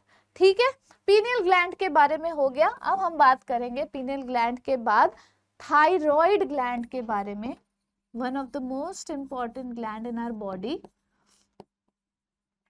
थायराइड ग्लैंड देखो कौन कौन से हार्मोन्स को सिक्रीट करता है। सबसे पहले ये सिक्रीट करेगा थायरॉक्सिन हार्मोन। थायरॉक्सिन हार्मोन का काम होता है बच्चों हमारे बॉडी में ओवरऑल मेटाबॉलिज्म कराना, हमारे बॉडी का मेटाबॉलिज्म इंक्रीज कराना, मेटाबॉलिक रेट इंक्रीज कराना। सो जो हमारा बॉडी का बीएमआर होता है ना, बेसल मेटाबॉलिक रेट, ये कौन रिस्पॉन्सिबल है इस बीएमआर के लिए? हमारे बॉडी का थायरॉक्सिन ही रिस्पॉन्सिबल है बीएमआर के लिए। अगर ये बहुत ज्यादा इंक्रीज हो जाती है तो हाइपरथायरॉयडिज्म हो जाता है, अगर ये बहुत कम सिक्रीट होती है तो हाइपोथायरॉयडिज्म हो जाता है। अगला जो सिक्रीशन है, जो हार्मोन है जो थायराइड ग्लैंड सिक्रीट करेगा, दैट इज कैल्सीटोनिन। कैल्सीटोनिन का काम होता है बच्चों हमारे बॉडी में कैल्शियम लेवल को इंक्रीज कराना, ठीक है। या तो वो इंक्रीज कराएगा या तो वो डिक्रीज कराएगा, डिपेंड करता है दो तरीके से। या तो वो रीनल ट्यूब्यूल के कैल्शियम में रीअब्जॉर्प्शन करा देगा, या तो वो बोन के कैल्शियम का रीअब्जॉर्प्शन करा देगा। बेसिकली ये कैल्शियम आयन के क्वांटिटी को बढ़ाने का काम करता है कैल्सीटोनिन। ये हो गया थायराइड ग्लैंड के बारे में। अब बच्चों बात करते हैं हम लोग अगले ग्लैंड के बारे में, and that is your parathyroid gland. Thyroid से ही मिलता जुलता है ये पैराथायरॉयड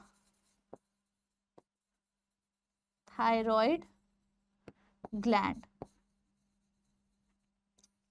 अब देखो पैराथायरॉयड ग्लैंड किस तरह के सिक्रीशंस अपने ग्लैंड से निकाल रहा होता है। जिस तरह से ये थायरॉक्सिन है थायराइड ग्लैंड का, उसी तरह यहाँ पर पैराथ हार्मोन सिक्रीट होता है। पैराथ हार्मोन, क्या काम है पैराथ हार्मोन का? PARATHORMONE, पैराथ hormone. क्या काम है पैराथ हार्मोन का? सबसे पहले तो ये हमारे बोन्स में कैल्शियम लेवल को मेंटेन करता है, बढ़ा भी सकता है घटा भी सकता है। समझ लो कि कैल्सीटोनिन से जस्ट ऑपोजिट काम होता है पैराथ हार्मोन का। अगर कैल्सीटोनिन बढ़ गई है तो पैराथ हार्मोन इंक्रीज होगा ताकि कैल्सीटोनिन का क्या हो, सिक्रीशन कम हो जाए। अगर पैराथ हार्मोन का सिक्रीशन बढ़ गया है तो उसके वजह से कैल्सीटोनिन का सिक्रीशन बढ़ना शुरू हो जाएगा। दोनों ऑपोजिट है, दोनों कॉन्ट्रोडिक्टरी है आपस में। एंड ये ऑल्सो ये क्या करता है, ये जो हमारे बॉडी में फॉस्फेट्स है यूरिन में, ठीक है, वो रिड्यूस करके उसको ट्यूबुलर अब्जॉर्प्शन के थ्रू से रिड्यूस करा देता है। ये सारा काम पैराथ हार्मोन का या फिर पैराथायरॉयड ग्लैंड के हार्मोन का काम है। पैराथ हार्मोन के बाद, पैराथायरॉयड के बाद हम लोग बात करते हैं थाइमस ग्लैंड के बारे में। थाइमस ग्लैंड, अब इस ग्लैंड के बारे में ना एक बहुत इंपॉर्टेंट बात कहूंगी मैं बच्चों।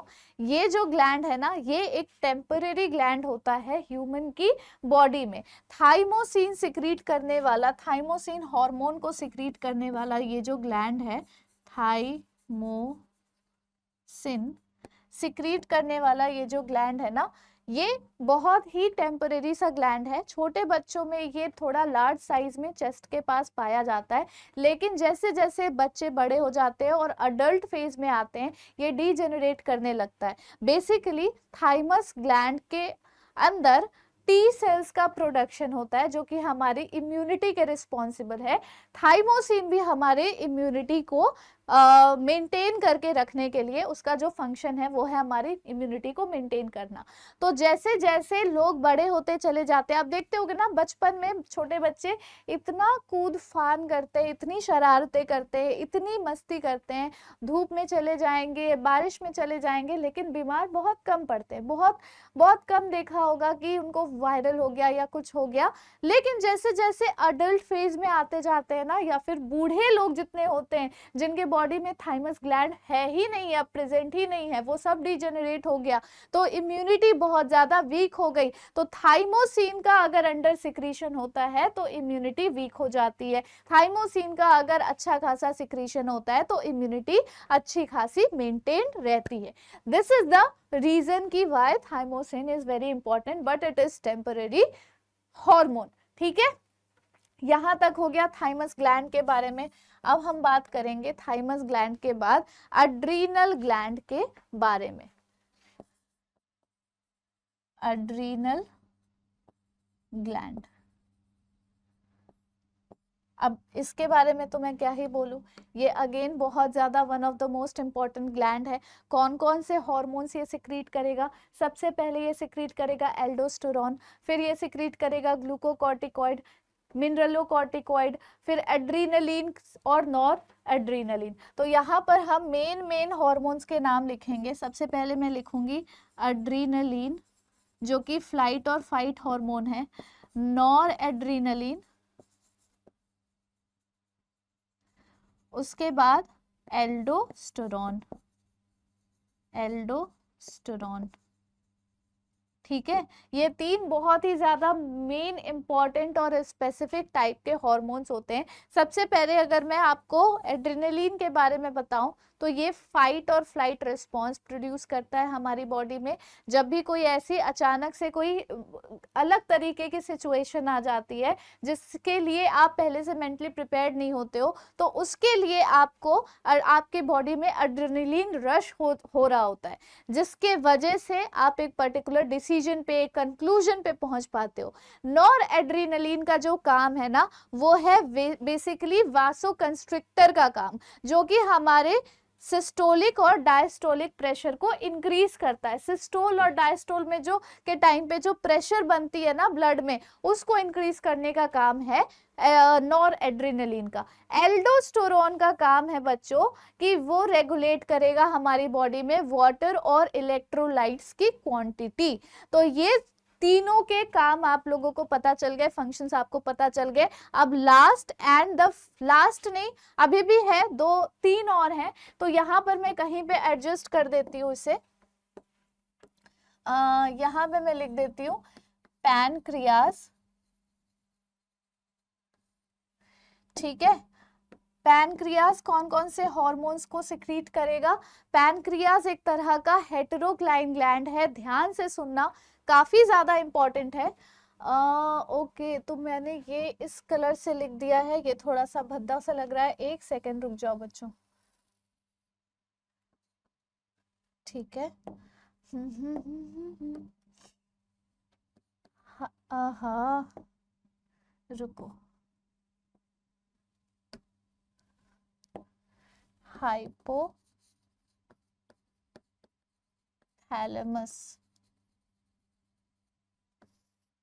ठीक है, पैनक्रियाज ना बच्चों एक तरह का हेट्रोक्राइन ग्लैंड है। हेट्रोक्राइन ग्लैंड का मतलब होता है जो दोनों एक्सोक्राइन और एंडोक्राइन दोनों ही तरह के सिक्रीशंस प्रोड्यूस करता हो। तो सबसे पहले हम बात करेंगे इसके सबसे इंपॉर्टेंट सिक्रीशन इंसुलिन के बारे में, जो हमारे ब्लड में ग्लूकोज का लेवल बढ़ाने घटाने के लिए यूज होता है। जैसे मान लो जिसको डायबिटीज हो जाती है तो उनको कहते हैं ना कि ग्लूकोज नहीं लेना, मीठा नहीं खाना है, मीठा खाने से मना करते हैं ना डायबिटिक पेशेंट को। जब डायबिटीज बहुत ज्यादा बढ़ जाती है तो उनको इंसुलिन के शॉट्स लगाने पड़ते हैं, राइट। तो ये काम होता है इंसुलिन का, जो नेचुरल इंसुलिन हमारे बॉडी में जनरेट होती है ना, उसका काम है ग्लाइकोजेनेसिस, यानी कि ग्लूकोज से ग्लाइकोजन बनाना काम होता है, ग्लाइकोजेनेसिस।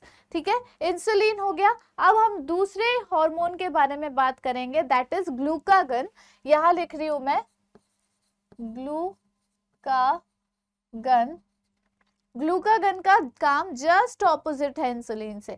अगर बॉडी में ग्लूकोज की क्वांटिटी कम हो गई है तो ग्लूकागन तुरंत ग्लाइकोजन को तोड़कर ग्लूकोज बनाना शुरू कर देगा। अगर ग्लूकोज की क्वांटिटी बढ़ गई है तो इंसुलिन सिक्रीट होगा और वो ग्लूकोज ग्लाइकोजन बनना शुरू कर देगा। मतलब they both are contrary to each other and they both have opposite in their own function. तो दिस इज द पैनक्रियाज। अब हम लोग बात करते हैं फाइनल दो तरह के ग्लैंड के बारे में, and that is testis and ovary. किधर इसको एडजस्ट करूं मैं? यहां पर कहीं पे कर देती हूँ। ठीक है, यहां लिख देती हूँ टेस्टिस और यहां लिख देती हूं मैं ओवरी। टेस्टिस और ओवरी किस किस तरह के हार्मोन सिक्रीट करता है?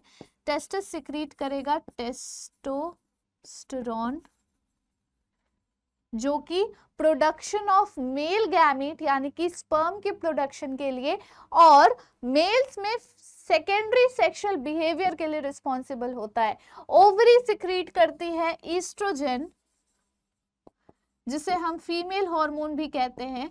फिर है प्रोजेस्टेरॉन, जो कि प्रेगनेंसी हार्मोन भी जिसे हम कहते हैं, प्रेगनेंसी को सपोर्ट करने वाला हार्मोन है। और फिर लास्ट में आ जाता है रिलैक्सिन, जो कि बच्चे के पार्चुरेशन के टाइम पर, डिलीवरी के टाइम पर रिलीज होता है, ताकि यूटरस में कॉन्ट्रैक्शन आए, ऑक्सीटोसिन और ज्यादा रिलीज हो सके और वो सिग्नल दे सके कि अब बच्चे की डिलीवरी करवानी है। ठीक है, तो these are the 10 most important endocrine glands और उनके मोस्ट इंपॉर्टेंट सिक्रीशंस या फिर हम हार्मोन्स जिसे कह सकते हैं। एक बार फटाफट से हम लोग पुराने वाले स्लाइड में देख लेते हैं कि कुछ रह तो नहीं गया। हाइपोथैलेमस हमने कवर कर लिया, पीनियल ग्लैंड कर लिया, पिट्यूटरी ग्लैंड कर दिया, thyroid gland, parathyroid, thymus, pancreas, adrenal gland और टेस्टिस। ये हो गया मेल्स के अंदर। फीमेल्स के अंदर भी सारे के सारे वही हैं, सिर्फ टेस्टिस के जगह ओवरी आ जाता है। Hypothalamus, pineal, pituitary, thyroid, parathyroid, thymus, pancreas, adrenal हो गया, ओवरी यहाँ की हो गई। These are the hormones that are secreted in animals, और ये इंक्लूड करता है पूरा का पूरा chemical system in our body, जो कि हमारे कंट्रोल एंड कोऑर्डिनेशन के लिए रिस्पॉन्सिबल है। आई होप बच्चों कि आपको ये वाला lecture one shot control and coordination का अच्छा लगा होगा and you have learned a lot from this chapter. अगर अच्छा लगा ये वीडियो तो प्लीज़ लाइक करो एंड शेयर करो अपने दोस्तों के साथ। कमेंट करना अगर जहाँ पर भी आपको कोई एक टॉपिक ना समझ में आया हो या फिर कुछ रह गया हो, वी विल ट्राई कि मैं उसे जल्दी से जल्दी आपके कमेंट का रिप्लाई करके आपके डाउट्स को क्लियर कर दूँ। थैंक यू सो मच बच्चों, this was the one shot of control and coordination. बहुत जल्दी हम लोग मिलेंगे हेरिडिटी के वन शॉट के साथ। Stay tuned. Thank you so much, take care and bye bye.